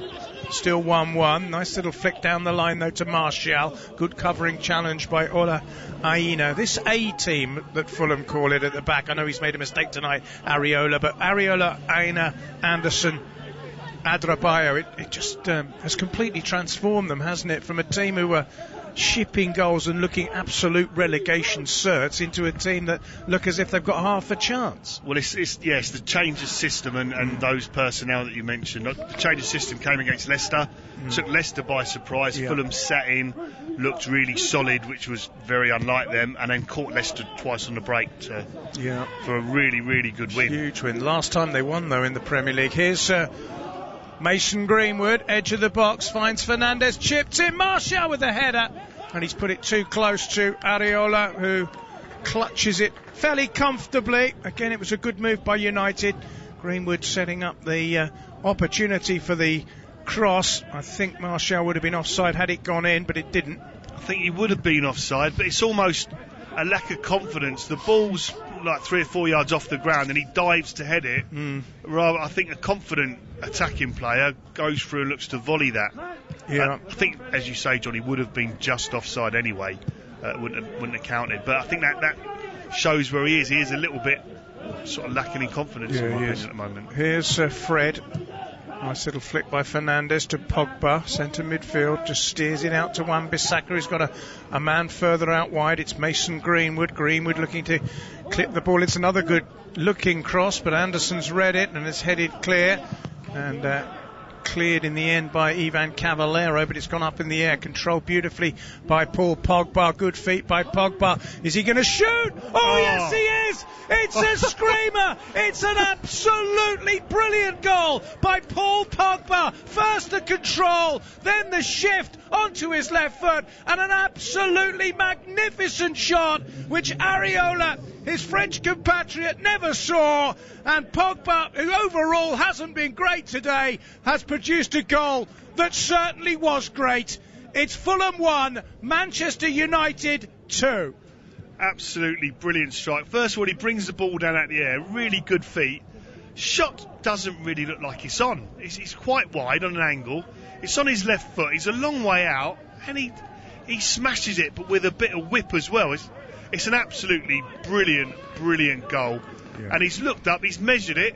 He almost takes a step back to set himself. You'd think from a Fulham point of view maybe could have been closed down a bit quicker.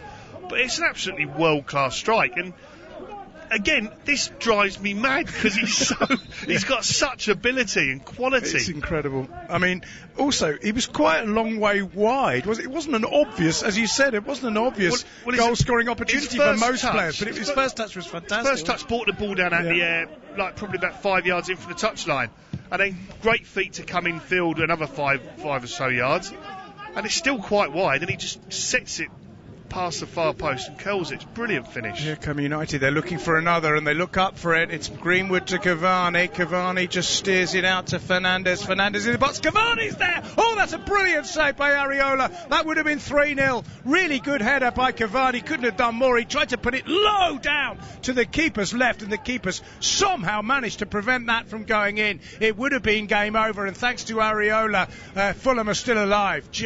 Yeah, an absolutely brilliant ball in. I think there's a couple of United players who've probably gone offside, but Cavani comes from a bit deeper and gets some really good contact, heads it down, and it's a wonderful save from Areola. Really important save, which just could keep his side in this game.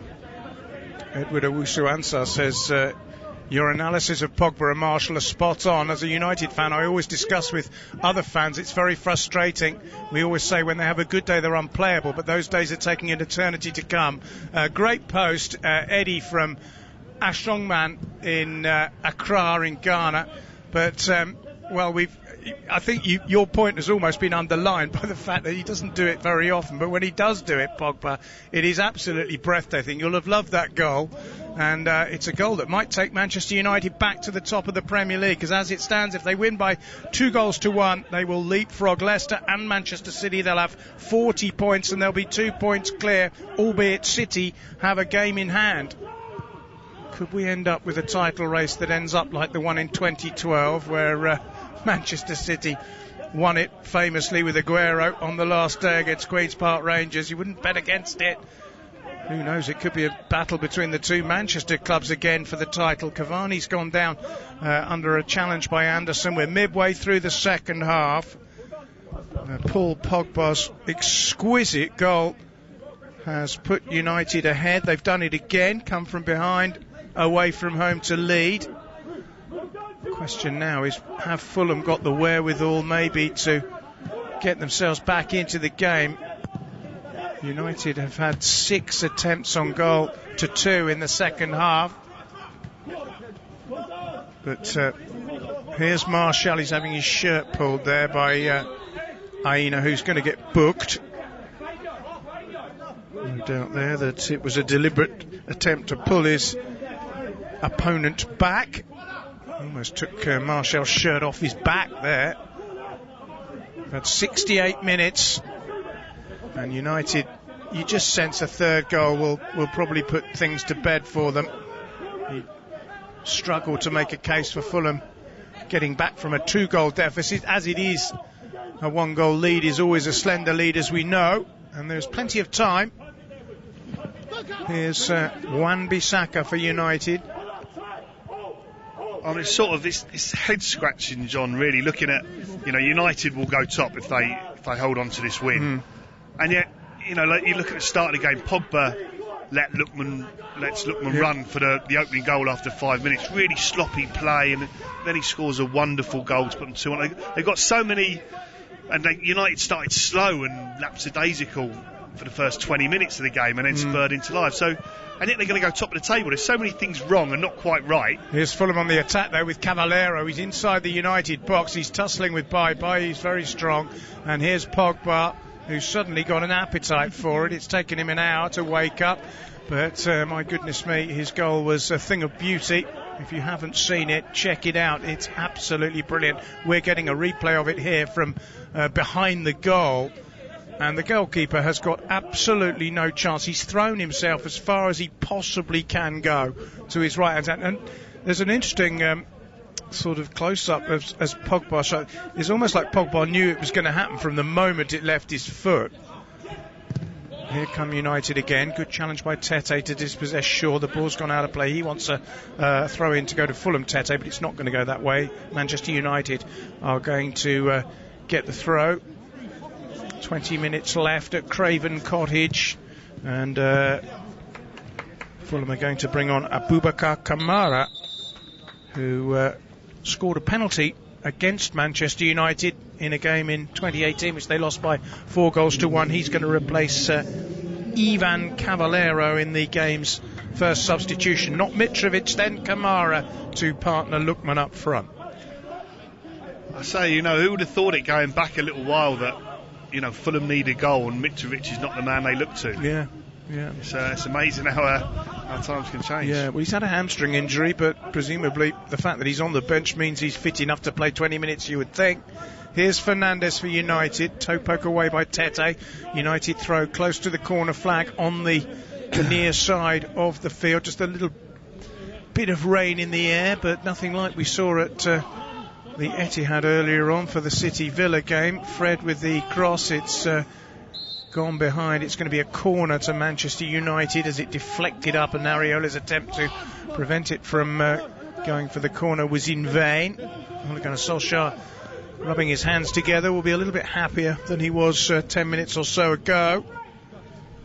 He'll be even happier if they can make this corner count. It's their 5th. Fulham haven't had one yet. Harry Maguire's got up a couple of times from corners to threaten Areola's goal. He's on the edge of the penalty area, along with Pogba and Bailly. It's Luke Shaw with an outswinger. It's dealt with by Fulham. Comes out to Fernandes, who tries to half volley it into the box. Good defending by Zambo Anguissa, who'd come out to make sure that ball didn't travel very far. It's gone out of play for a throw-in on the far side. You were talking earlier, John, about the incident on international duty that potentially has maybe affected Greenwood. Do you think about Mitrovic missing that penalty for Serbia, never really got going this season after that? No, it's funny, isn't it, how it's something these things can affect players. He's missed a penalty for Fulham this season as well, Mitrovic, as have Cavallero and Lookman. So if they get a penalty, they'll want to make sure they nail it. Here's Shaw for United, down the line to Martial. Martial just shrugs off a challenge, plays it to Shaw again. Shaw into the box, it's a little bit deep, and Joe Bryan will hook it away for Fulham. Only up as far as halfway, whereby he just nods it into the path of Pogba, who should have shot. Yep. it's only 45 yards. Easy for him. That was his fourth goal of the season. Of course, he scored two couple of seasons ago against Fulham, the last time these two teams met in 2018. So he's got 3 in 2 games against them. And of course, he got a glorious winning goal against Burnley a few weeks ago as well. Here's Fernandes for United. Shaw is inside the box, far side, clips it back. It comes cannoning back off the back of Aina, and it's going to be another corner to Manchester United, is it? Yeah, it should be. He just delayed crossing there, Luke Shaw. He's rolled in. He could have put the ball in early, and he just delayed that split second, which allowed the block to happen. But dangerous move from United. Shaw with yet another corner. United 6th. Maguire is hovering around on the edge of the 6-yard box. It's another outswinger. It's another one that Fulham have dealt with, but it comes back to Luke Shaw on this near side. Well, that was the opposite of what happened before. Martial played a ball into the box and decided that nobody had read it. Then when Shaw did the same, Martial didn't read it at all, and I think he should have done. Well, what he doesn't do is he doesn't make a run. No. And quite often he's that word static, and your midfield player or your fullback on that occasion, or wingback, wants a movement, wants you to make a positive movement and make a run, and he just stands there. Yeah. Here's Loftus-Cheek finding Harrison Reid. Fulham have not had very much possession in the final third, but they might do here. Loftus-Cheek, saved by De Gea. It comes out to Tete, edge of the penalty area. He shoots, and it goes across goal. Well, that was a chance. Ruben Loftus-Cheek firing goalwards, but David De Gea, who hasn't had a great deal to do, managing to block it, and that was a glorious opportunity for Ruben Loftus-Cheek to get Fulham level. Good save by De Gea. Yeah, it was a great ball from Camara and a really good run from Loftus-Cheek. Just gets in between Luke Shaw and Harry Maguire. It's on his right foot, and he just... David De Gea goes down low. He tries to play it across him, but he saves it as he does so often, De Gea, with his legs, and it was a really good save in the end. But a good chance for Fulham. They are dangerous. Yeah, they are. Loftus-Cheek's only got 1 goal in his career with Fulham. That was against Everton in a defeat here in November. Could have done with another one there. Good save by De Gea, who's great with his feet, always has been. Here's Zambo Anguissa. Fulham have weathered a bit of a storm and come back into it again as Aina plays it forward, gets it back again. I like this tweet from Lanre Odunlami. He says, I was talking about the A team for Fulham. He says the A team should improve. Mr. T is probably watching from somewhere. That's one for older listeners. Ball into the United box again, slithered away by Bailly, and then Greenwood completes the clearance up towards halfway. It's been a really good game. There's been sort of pendulum swinging in terms of attacks. Manchester United have a spell, then Fulham have a spell. It's been really then United, good. Then Fulham. Yeah, it's been excellent. United probably had the better and numerically the more chances for sure, but Fulham have looked dangerous, and on the 18th I think Scott Parker would love it if a plan comes together. Yeah, absolutely. Here's Aina, gets it forward up towards Kamara, wearing 47, the substitute, who's just come on.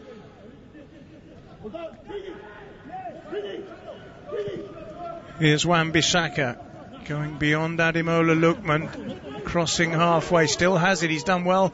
Wan-Bissaka needs to find a pass, picks out Fernandes very loose, straight to Kamara then trying to slip in Reed edge of the box, good cover from Bruno Fernandes to get back and make sure that Harrison Reed wasn't going to get a shot on goal there. He's found Paul Pogba. We've got just over 13 minutes to play at Craven Cottage. Manchester United, as it stands, heading back to the top of the Premier League. 2 points clear of Manchester City, but with an inferior goal difference and having played a game more, assuming they win this game. And Ruben Loftus-Cheek just a moment ago giving them a reminder that it's far from done. Here they come, though, down the right-hand side with Bruno Fernandes. He gets the ball in, and it deflects, and it's going to be a corner to United. Aina again trying to prevent that outcome, but it's crossed the goal line, and it will be a corner kick to United, who are looking for a fourth successive away win against Fulham. I think United now has just got to that stage of the game. They're obviously sitting on a 2-1 lead. They've just won a corner and they're literally ambling up now, the boys from the back for this one. So they're going to try and slow the game down now. It's not classic Man United by any stretch, you know. You used to get the second goal and look for the third and then the fourth, but it could be effective, you know. They could be going top of the table. Here's Fernandes. The corner has come short to Martial. Back to Bruno Fernandes again. He clips it in turn into Fred. Fred clips it into the box. Maguire can't quite get there as it bounces towards the far post, and it goes away for a goal kick. We're going to get another Fulham substitution in just a second with Frank Zambo Anguissa is coming off, and he's being replaced by the Gabonese midfield player Mario Lemina, who's on loan from Southampton. It's his 12th appearance of the season. Lemina is pretty much a like for like. He's a central midfield player like the man he's replaced. Header away by Bailly from halfway. Pogba again controls it well and finds Zambo Anguissa, who hoists it up towards Cavani. Flag's gone up, and there's an offside decision or a foul or something that the assistant on that far side has spotted. Here comes Loftus-Cheek for Fulham, powerfully forward. Down he goes. Fred has clipped him. It's a free kick to Fulham. He's been very good second half, Loftus-Cheek. Created most of the havoc that United have had to deal with has come through him, either through central midfield or down the flank. Fred is penalised. It's going to be a free kick to Fulham midway inside the Manchester United half in a central position. We're almost up to 80 minutes, and Bryan and Reed are standing over the ball. Plenty of white shirts lined up along the edge of that Manchester United penalty area as Harrison Reed plays the ball in. Just for a moment, David De Gea wasn't sure who was going to get onto the end of that. In the end, no one did, and the ball just bounced away behind for a Manchester United goal kick, which there won't be any huge hurry to take. I'm not sure. I think Bailly might have got a little touch on it. No, he didn't. No, he's not. No, it's a goal kick. Well, Manchester United, of their previous 37 points in the league, 23 had come away, so it's potentially going to be 26 out of 40. I mean, goodness knows, if Manchester United's home form had been half decent in the first part of the season, they'd be runaway leaders. They'd be odds-on favourites, but their home form has let them down. Here's Cavani finding Greenwood. Still no substitutions from Ole Gunnar Solskjaer, and we're inside the last 10. Here's Cavani again, and he finds Wan-Bissaka. Back to Cavani. Sliding challenge. That'll go away for a corner. Cavani's movement is absolutely brilliant, isn't it? In all areas of the field. It is. He's like a complete player. I mean, he's not had that many opportunities tonight, to be perfectly honest, but he's kept showing and working the channels and showing to feet, attacking crosses. He has got a lot, and that's why he scored so many goals over his career. Yeah, he's scored 50 for his country, Uruguay. Unfortunately, well, not unfortunately for him, but Luis Suarez has got 62, so he's second in the charts. United corner, Luke Shaw will take. It's an in-swinger, up they go. Here's Fred, who fires it into the box, and it's blocked. I was getting excited there because Fred's only ever scored one goal for Manchester United, and I thought for a moment he was going to add to that. He hit it reasonably well, but it was into a crowd of players in that box. Here's Fred again, tackled strongly by Kenny Tete. That was a real battle between the two of them, and Tete offers a sporting hand to Fred, who went down as a result of it.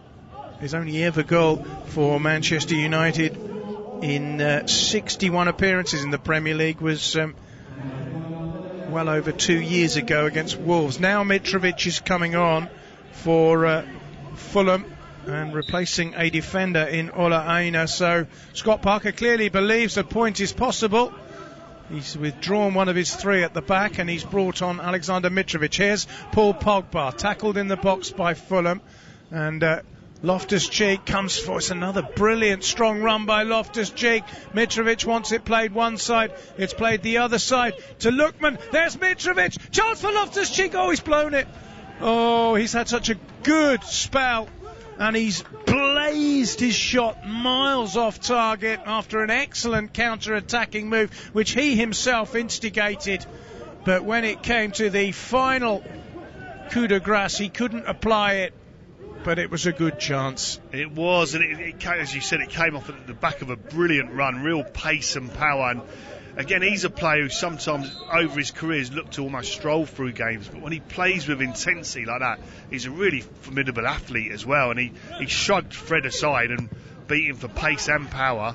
But then I think it was such a lung-busting run, the ball came to him and he was so tired, I think, he couldn't compose himself. They're doing well here, Fulham. Mitrovic has spread it out to Kenny Tete on this near side. No one would begrudge them an equaliser. Maguire heads that away, Greenwood, and then Wan-Bissaka. It's still not properly clear. Bryan tries to get it in. It's Joe Bryan. He's shot. It's blocked by Manchester United, but it's an awkward ball and then hit on the full by Mario Lemina, who's just come on, and rather like Loftus-Cheek before him, he has blazed the ball wide. But Fulham are enjoying a good little spell here in the last 10 minutes. Yeah, they are. This, as you said, it's the same sort of format as the whole game's on, really. The game's gone end to end. One team will have a little bit of a spell and look threatening around the opposition penalty box, and then the other team has a little go. So certainly now, and with only sort of 6 minutes of regulation time, it looks like it's Fulham's turn to put Manchester United under a bit of pressure. Well, we've seen a substitution where Scott Parker has taken off a defender and brought on a striker. Ole Gunnar Solskjaer has removed who's he removed? Greenwood, and he's bringing on Scott McTominay. I think Martial Rashford as well. is also coming off. Yes, he's brought on. But that's a like for like. But he's taken off Greenwood and brought on McTominay, who's far more defensively minded. Marcus Rashford is coming on for the last 5 minutes plus stoppage time. Rashford with 14 goals this season. He scored in a previous game against Fulham, which United won 4-1 in 2018, the last time Fulham were in the Premier League. Here's Bailly. Oh, he's underhit his back pass, but De Gea got there ahead of Mitrovic and knocks the ball out of play. Stephen Eshen, Manchester United are gradually playing well. I hope the team gets to the playing peak of Sir Alex Ferguson's days. Glory, glory, Man United. I think most United fans have been waiting for that. It's been a long wait. So you see 2013. that underhit back pass there from Bailly. If it had still been either a Lookman down the middle or one of the other Cavallero, one of the quicker Fulham players that could have been onto that. Yeah, they could. Pogba has committed a foul. Stevenson's back. He wonders why I'm surprised when I said I was coming back from church. I think it's probably because English people only ever go to church on Sundays. That's probably why, but fair play to you. Pogba's goal is being replayed in front of us, and a fantastic goal it was, worthy of winning any game. And it looks as if it might just win this one, although Fulham are making a real fist of coming back at it. But it will, in the end, for all their plaudits, and they have had quite a few, it'll be 8 games without a win, and that's worrying for them, isn't it? I mean, the teams around them. Burnley play tomorrow, a tough one, of course, against Liverpool, but Burnley have got a game in hand over Fulham, so a draw would have been decent, but they can't produce a win from anywhere at the moment. Here's Wan-Bissaka picking up Rashford's pass into the box round the outside. Good tackle by Joe Bryan. It's a goal kick to Fulham. Yeah, he's done well tonight, Joe Bryan. So obviously Anthony Robinson has pretty much made that spot his own over the course of this season. But you know, he's had this opportunity. Joe Bryan, he's come in and he's done very, very well. Obviously, Fulham's hero from the playoffs. Yeah, absolutely. Incredible free kick where he completely bamboozled the keeper from about 40 yards was one of the goals, and the other one was a wonderful team goal for Fulham against Brentford. Seems a while back now, though, doesn't it? Certainly does. Yeah, he's been he's going to have that space for a while because Robinson's starting a 3-match ban, so he's got 2 more to go. We've had 16 leaders of the Premier League since then. Yeah. Fulham haven't been among them. No. Here's a long ball across field. Fulham's next appointment is the FA Cup. They play Burnley here. Manchester United's FA Cup opponents, as you probably know, will be Liverpool at Old Trafford on Sunday. After that, they've got Sheffield United at home, Arsenal away, Southampton at home, and Everton at home. So a bit of a mixed bag there. Sheffield United, you'd expect them to win. Arsenal better these days. Southampton have fallen away a little bit, and Everton are inconsistent, but are still hanging on in there. Everton 6th in the table. Here's Luke Shaw. 2 minutes of normal time remain, separating Manchester United from being at the top of the pile after 19 games. 2 points clear of City and Leicester, 6 clear of Liverpool, although that lead could be cut tomorrow. 7 clear of Tottenham and 8 clear of Everton and West Ham United. Fulham have contributed enormously to this game, though. It's been entertaining. Here's Adrabayo. And ball played out wide towards Tete, who can't quite get there. That was his agonised scream you could probably hear as he couldn't quite get to the ball. Yeah, he could have taken a touch early, but thought he'd let it run across his body and run onto it, but it just then ran away and out of play, and I think he was ruining his decision as well. So yeah, final minute of the 90. Ole Gunnar Solskjaer, hands in pockets, isn't quite able to relax yet as Loftus-Cheek is dispossessed by Fernandes. This is where United can hit teams on the break. It's Rashford, centre midfield, finding Wan-Bissaka. Nice feet from him. Rashford's out wide if he wants him. This is Marcus Rashford now, tries to cut it back. It's intercepted by Adrabayo. And McTominay comes on tenaciously and tries to win the ball back for United, but ends up committing a foul. And it's a free kick to Fulham. There is still time for an equaliser for the home side. Yeah, that was good from McTominay there. Yeah. That's why Solskjaer brought him on, to try and sort of shut the game down and lick things off Fulham there. And he ended up giving away a foul, but a very good foul for his team. Yeah, here's Loftus-Cheek, halfway line.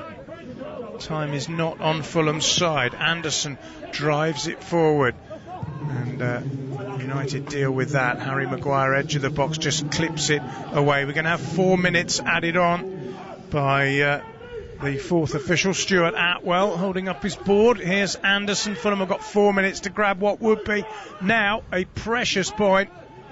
They led after 5 minutes, but it looks as if they're going to be beaten by Manchester United again. We don't seem to have any way to beat United in recent seasons. Fulham, it's been a sorry story now. Did Maguire push his man there? The referee says no. Camara's gone down holding his face. Play continues. It's Pogba in centre midfield for United, clipping the ball away towards Fernandes. Nice touch for Cavani. Now Fernandes again, and Cavani's gone on a run down the left-hand side. He's not the sort of player who heads for the corner, Cavani. He wants to create another goal. He's played the ball across towards Rashford, who's quick enough to keep it in on the far side by the corner flag, and rolls it rather innocuously into the gloves of Areola, who has to hurry up and plays the ball short to Harrison Reed. Reed forward to Mitrovic, back to Reed again. There's a man out wide, it's Tete. Tete plays it into the midfield area where Fred almost gets a touch but not quite. Tete again finds the giant figure of Ruben Loftus-Cheek, who's been probably the player that has given United the most headaches tonight. I think certainly in this second half, John, without doubt. Yeah, Lookman also in the first. But time is running out. We've had nearly 2 minutes of the added-on period. Here's Lemina for Fulham, clipping it forward. It's a useful-looking ball. It's controlled by Lookman, and the block by Wan-Bissaka gifts Fulham a corner. Wan-Bissaka gets a pat on the back from David De Gea. It was a really good ball by Lemina. Lookman was onside. He tried to control it. It was a really good covering challenge by the Manchester United right fullback. Corner to Fulham. It's going to be an outswinger, courtesy of Harrison Reed. No, not Reed, it's Brian, I beg your pardon, who swirls it out. Mitrovic is beaten in the air by Bailly. Now it is Harrison Reed who finds Tete. Fulham making a big push to try and grab a dramatic equaliser. Here's Mitrovic. Back to Reed again. Minute and a half remain. Fulham pressing. It's Tete in from the far side. There's the header. Oh, it bounces agonisingly wide. Mitrovic headed it down. I think it hit Bailly. It would have been an own goal if it had gone in. And Fulham hold their heads because Bailly, I don't think, had a clue where that was going. And it just brushed almost the post on its way past.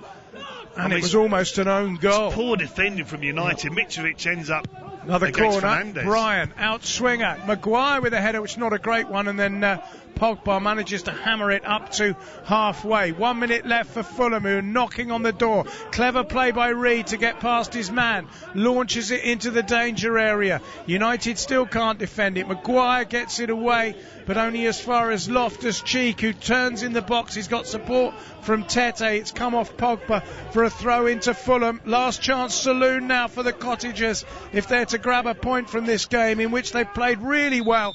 You wouldn't begrudge them.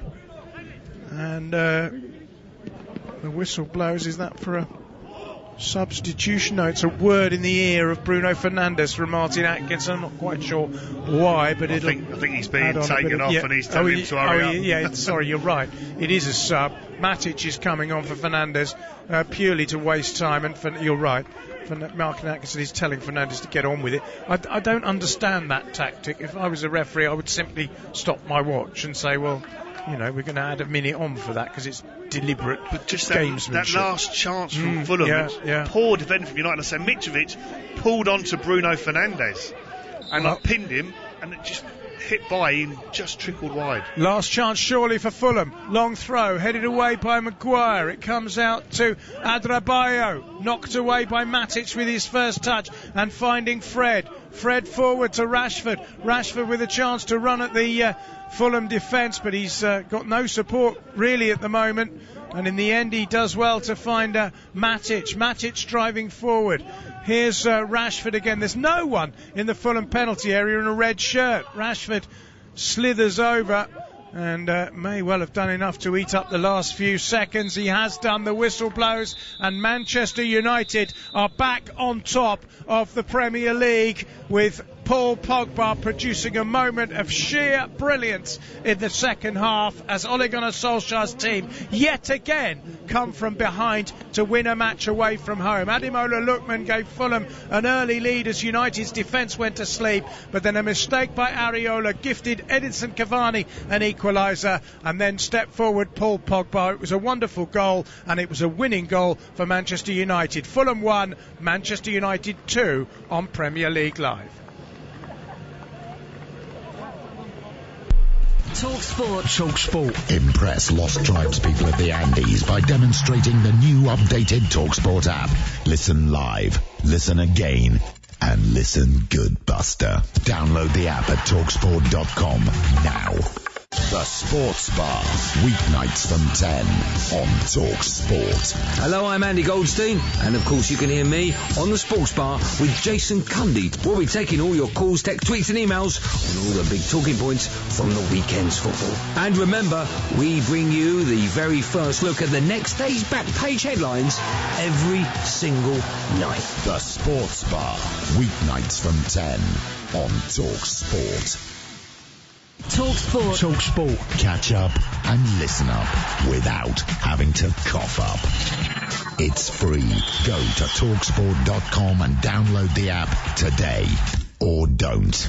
Your choice entirely. Hello, Jim White here. Now, if you're wondering about all the background hullabaloo, I'm helping out as lifeguard at the brand new Talk Sport swimming pool. Goff, no running there, boy. But never mind that. Join me tomorrow morning from 10, when I'll be up to my neck in the warm, chlorinated waters of the day's biggest sports stories. Come plunge with me, Jim White, straight in at the deep end of the action. Weekday mornings from 10 on Talk Sport. Driving home with Darren Goff and Durham, a sporting legend and an angry sports journalist who'll pick a fight with anyone. Just really winds me up. Absolutely unbelievable. To say I'm angry is an understatement. Adrian Durham, what an absolute clown. Dynamic, double strength drive time radio. Shall I stay? I don't like listening to him. I'll turn off. Do you want me to stay? Adrian Durham and Darren Goff. He's an idiot. Right, hands up, who wants me to stay? Drive time radio. I don't have to. Weekdays from 4, only on Talk Sport. Paul Hawksbee and Andy Jacobs on Sport. Talk Sport. It's the double O duo on the radio show that's like a collapsible bridge over a shark-infested pool of big names, sporting headlines and topical debate. Join Paul Alligator Hopscotch Hawksbee and Andy Oddjob Jacobs, flying the plane of sporting entertainment out of the horse's bum of conventional radio. Have we got pussy galore on the show, Andy? No, Paul, but we've got Todd Macklin's American Sports Roundup. Will that do? Not really, Andy, no. Hawksbee and Jacobs, shaken but not stirred. Weekday afternoons from 1 on Talk Sport. Talk Sport. Talk Sport. Confuse bookmakers, impress football agents and entertain the kids with the improved TalkSport app. Totally fun, totally free, totally football. Download it now from talksport.com. Hey, kids, take my mobile and go over there and play or something. Don't press the button that says Tinder. TalkSport. Welcome back. Well, the league table shows Manchester United back on top. We've had 4 leaders in 2 days. It was Leicester City this morning, Manchester City after their win against Villa, and Manchester United, courtesy of a 2-1 win against Fulham at Craven Cottage, are back on top of the pile. Forward by Sampo Anguissa. Here's Lookman. He may be offside. He's found the net, but I don't think it's going to count, is it? He's well onside. Well onside. Wan-Bissaka was playing him onside, but they just let him go. I think Pogba was the closest player to him. And it's going to count. I thought he was offside. The Manchester United defenders thought he was offside, but Ademola Lookman has given Fulham an absolutely perfect start. Here come United once more. The keeper's spilt it, and this time they have scored. It's Edinson Cavani, and Alphonse Areola making an error from a left-wing glow cross, and Edinson Cavani was there poaching a simple tap-in for him. Areola, who I think's been excellent, has got to do better. And he should be holding on to this quite comfortably. He just palms it out into the middle of his goal, straight onto Cavani's left foot, who just sweeps the ball home. Fulham 1, Manchester United 1. Controlled beautifully by Paul Pogba. Good feet by Pogba. Is he going to shoot? Oh, yes, he is! It's a screamer! It's an absolutely brilliant goal by Paul Pogba. First the control, then the shift onto his left foot, and an absolutely magnificent shot, which Areola, his French compatriot, never saw. And Pogba, who overall hasn't been great today, has produced a goal that certainly was great. It's an absolutely world-class strike, and again, this drives me mad because he's got such ability. It's Fulham 1, Manchester United 2. Yeah, tremendous entertainment at Craven Cottage. You feel a little bit sorry for Fulham, but they played a huge part in, as I say, an entertaining game. But let's talk about the goal, Kit, because, I mean, you know, we talked about Pogba all night, didn't we? I mean, we were frustrated most of the time. I mean, if United can distill that kind of 10 seconds from when he controlled it to when the ball hit the back of the net, they might win the title. Well, he's got such ability, but we saw both sides of him tonight. I mean, his first 20 minutes were pretty awful. He was at fault for the Fulham goal. Lookman was his runner deep, and he just let him go. I'm not quite sure where Harry Maguire was there, but he's Pogba's man at the time, and Pogba's got to stay with him. Completely lets him go. Lookman's in and finishes. He's given sloppy passes away for, out of play and just to the opposition. Really like unforced errors. And then he goes and produces the quality, the world-class moment of the game with an absolutely sensational goal. I mean, it was world-class, wasn't it? It was. But, on the plus side for United, it's a typical game that champions do tend to produce, isn't it? You go to a lower-ranked club, you don't play particularly well, but in the end, you get the job done. And really, all that matters for Manchester United this evening is that 19 games played, the exact halfway point of the season, and they're 2 points clear at the top. And it's been a crazy run, because you look during that, people were calling for the manager's head. He's not the right man for the job, and slating certain individuals and the team. There's no leaders and this and that. And there's been so many things wrong, and they're top of the table. So it's not that wrong. No, absolutely. But I mean, it adds to the excitement, because Liverpool are playing tomorrow against Burnley. I mean, if they win that, it'll be 40 points Manchester United, 38 points with a game in hand Manchester City, 38 points Leicester, and 37 points Liverpool. I mean, it'll just further enthrall us in terms of what is becoming an incredible title race. Don't rule out Tottenham and Everton either, by the way. Well, you wouldn't rule them out just the way this season's gone, but for me it's looking like those four. But I mean, to have four in it so close at the halfway stage is brilliant. And personally, I think Man City would be the favourites, but there's still an awful lot of football to play, and so many, the way this season's gone, there will be plenty more twists and turns, without a doubt. I mean, your old club Fulham, I guess you feel a little bit of a bit, not sorry for them, but you feel as if this is a game where they might have got something, and but for a goalkeeping error they probably would have done. But it's still no wins in 8, and they're still locked in the bottom 3, and they're still 4 points from safety. Well, it is, and like I say, that you felt there was a shift in the Leicester game where they changed the formation and got a brilliant victory away from home against an excellent side, and they've stuck with that formation since then, and they've looked a lot better, but they're just not scoring enough goals. Now, even tonight when they did get one, and the keeper, who, as we said in commentary, has been really good throughout the course of the season, makes an uncharacteristic error, which leads to a simple goal then for Cavani, and then a world-class strike from Pogba. But Fulham have played their part. They've looked dangerous, they've had chances, they had little spells in the second half where they could have easily got an equaliser, but it's just not going their way, and ultimately you get judged on the results and the number of wins you get, and no wins in 8, as you say, are not good stats. Yeah, when you look at the bottom 5, all of the other 4 have had recent wins. Brighton, of course, won at Leeds. Burnley have got a couple of recent wins, although they've lost their last 2. West Brom, of course, beat Wolves in the derby, and even Sheffield United have managed to reset. Fulham are the only team down there who aren't winning at all, which will worry Scott Parker no end. It will, but what Scott Parker, I'm sure, will be looking at is they've got Brighton coming up, they've got West Bromwich Albion coming up. Now, 2 of those teams that you've just named in and around them, 2 games they will fancy they can win both of them, and they could do quite comfortably. So, but could do and will do are 2 very different things. So they need to actually get those 6 points really from those 2 games certainly, and then start climbing up the table a little bit. Well, this was the second of 2 games tonight. Earlier on, as you probably know, Manchester City ran out 2-0 winners against Aston Villa, rather like Manchester United tonight. It wasn't desperately convincing, but they got there in the end. And we'll be hearing from our reporter, Russ Hargreaves, in just a moment, but in fact we can hear from Russ Hargreaves now. He was our man at Manchester City against Aston Villa. Manchester City 2, Aston Villa 0. Another statement of intent for the title from Pep Guardiola's men, who defied atrocious conditions to eventually register a 6th straight Premier League win and a 9th consecutive victory in all competitions now. It took until the 80th minute, though, for the home side to open the scoring. Bernardo Silva's fine finish into the top left corner came from a costly error by Tyrone Mings, who'd enjoyed an excellent night at the back for Villa until that point. The home side then made sure of yet another 3 points as the clock ticked into injury time. Matty Cash's handball from a Gabriel Jesus header gave Ilkay Gundogan the opportunity to make it 5 goals in 7 league games, which the German calmly and duly did. Before the goals, Cash and co had endured a torrid night at the hands of Phil Foden, whose constant probing and tantalising was at times breathtaking.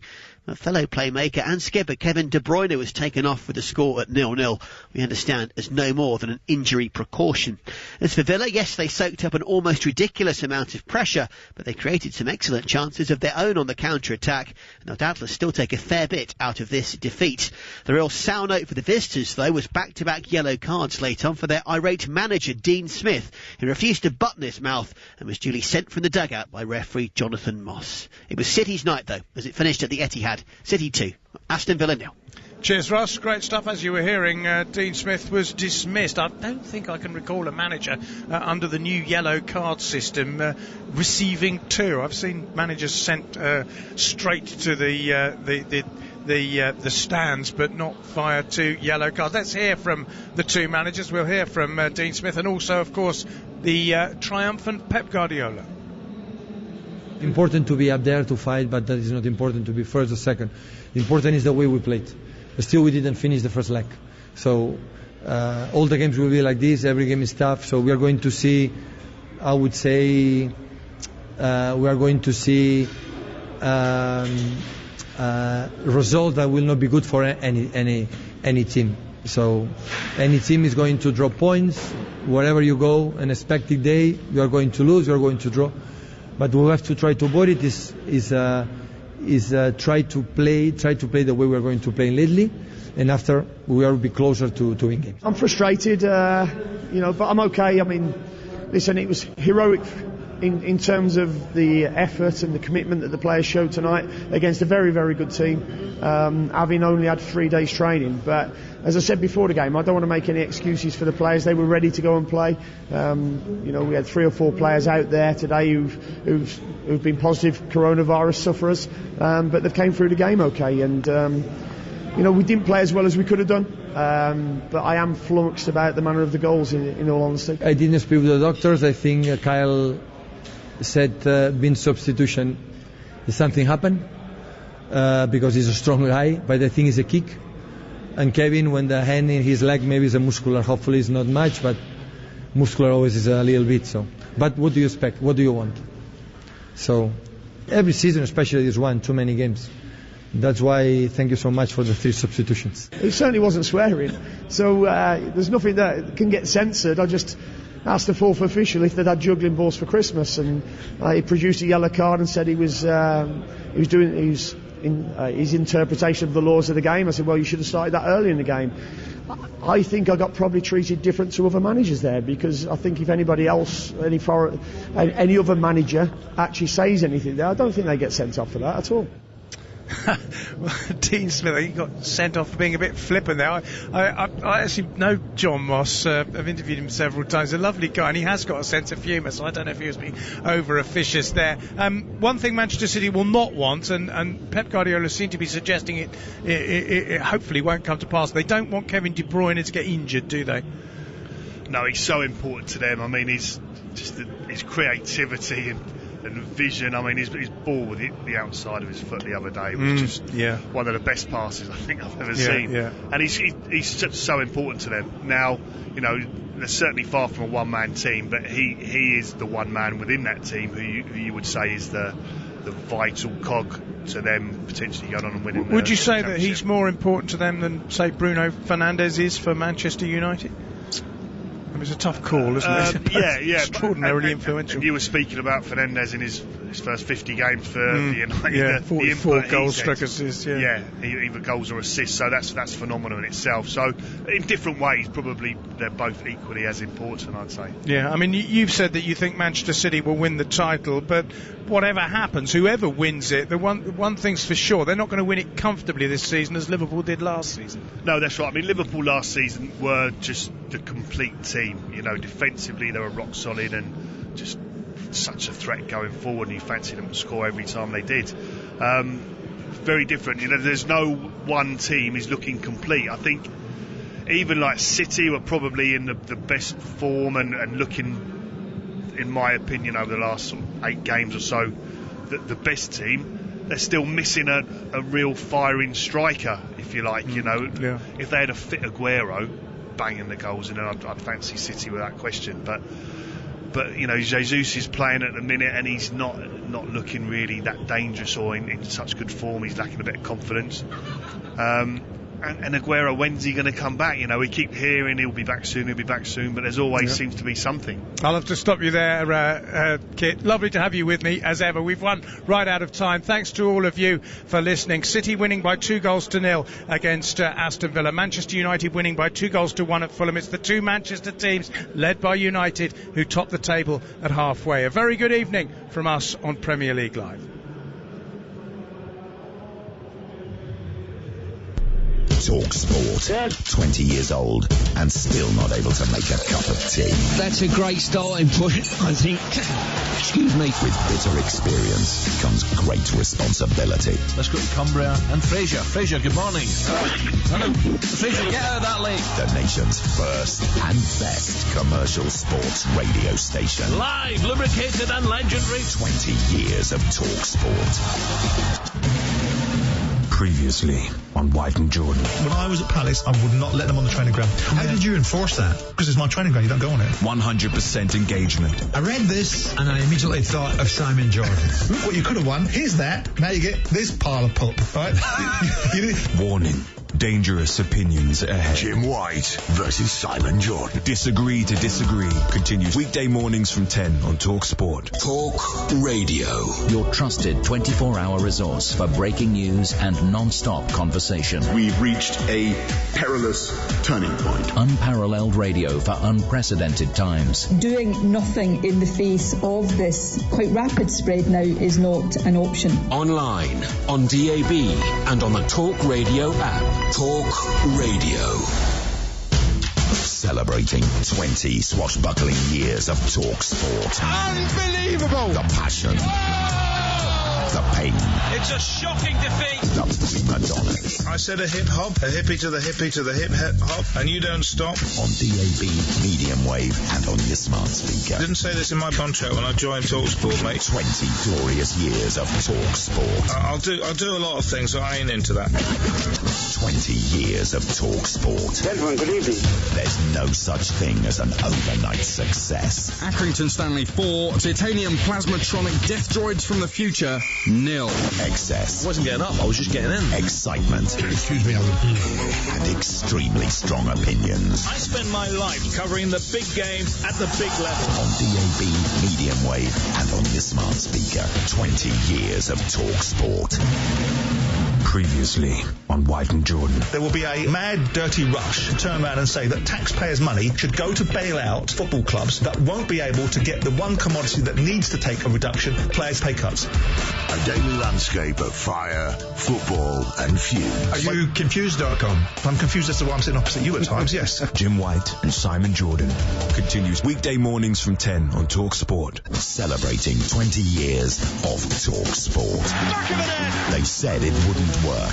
What, you want to know what I want to say? Sometimes it didn't. Serious? You like illegal ads?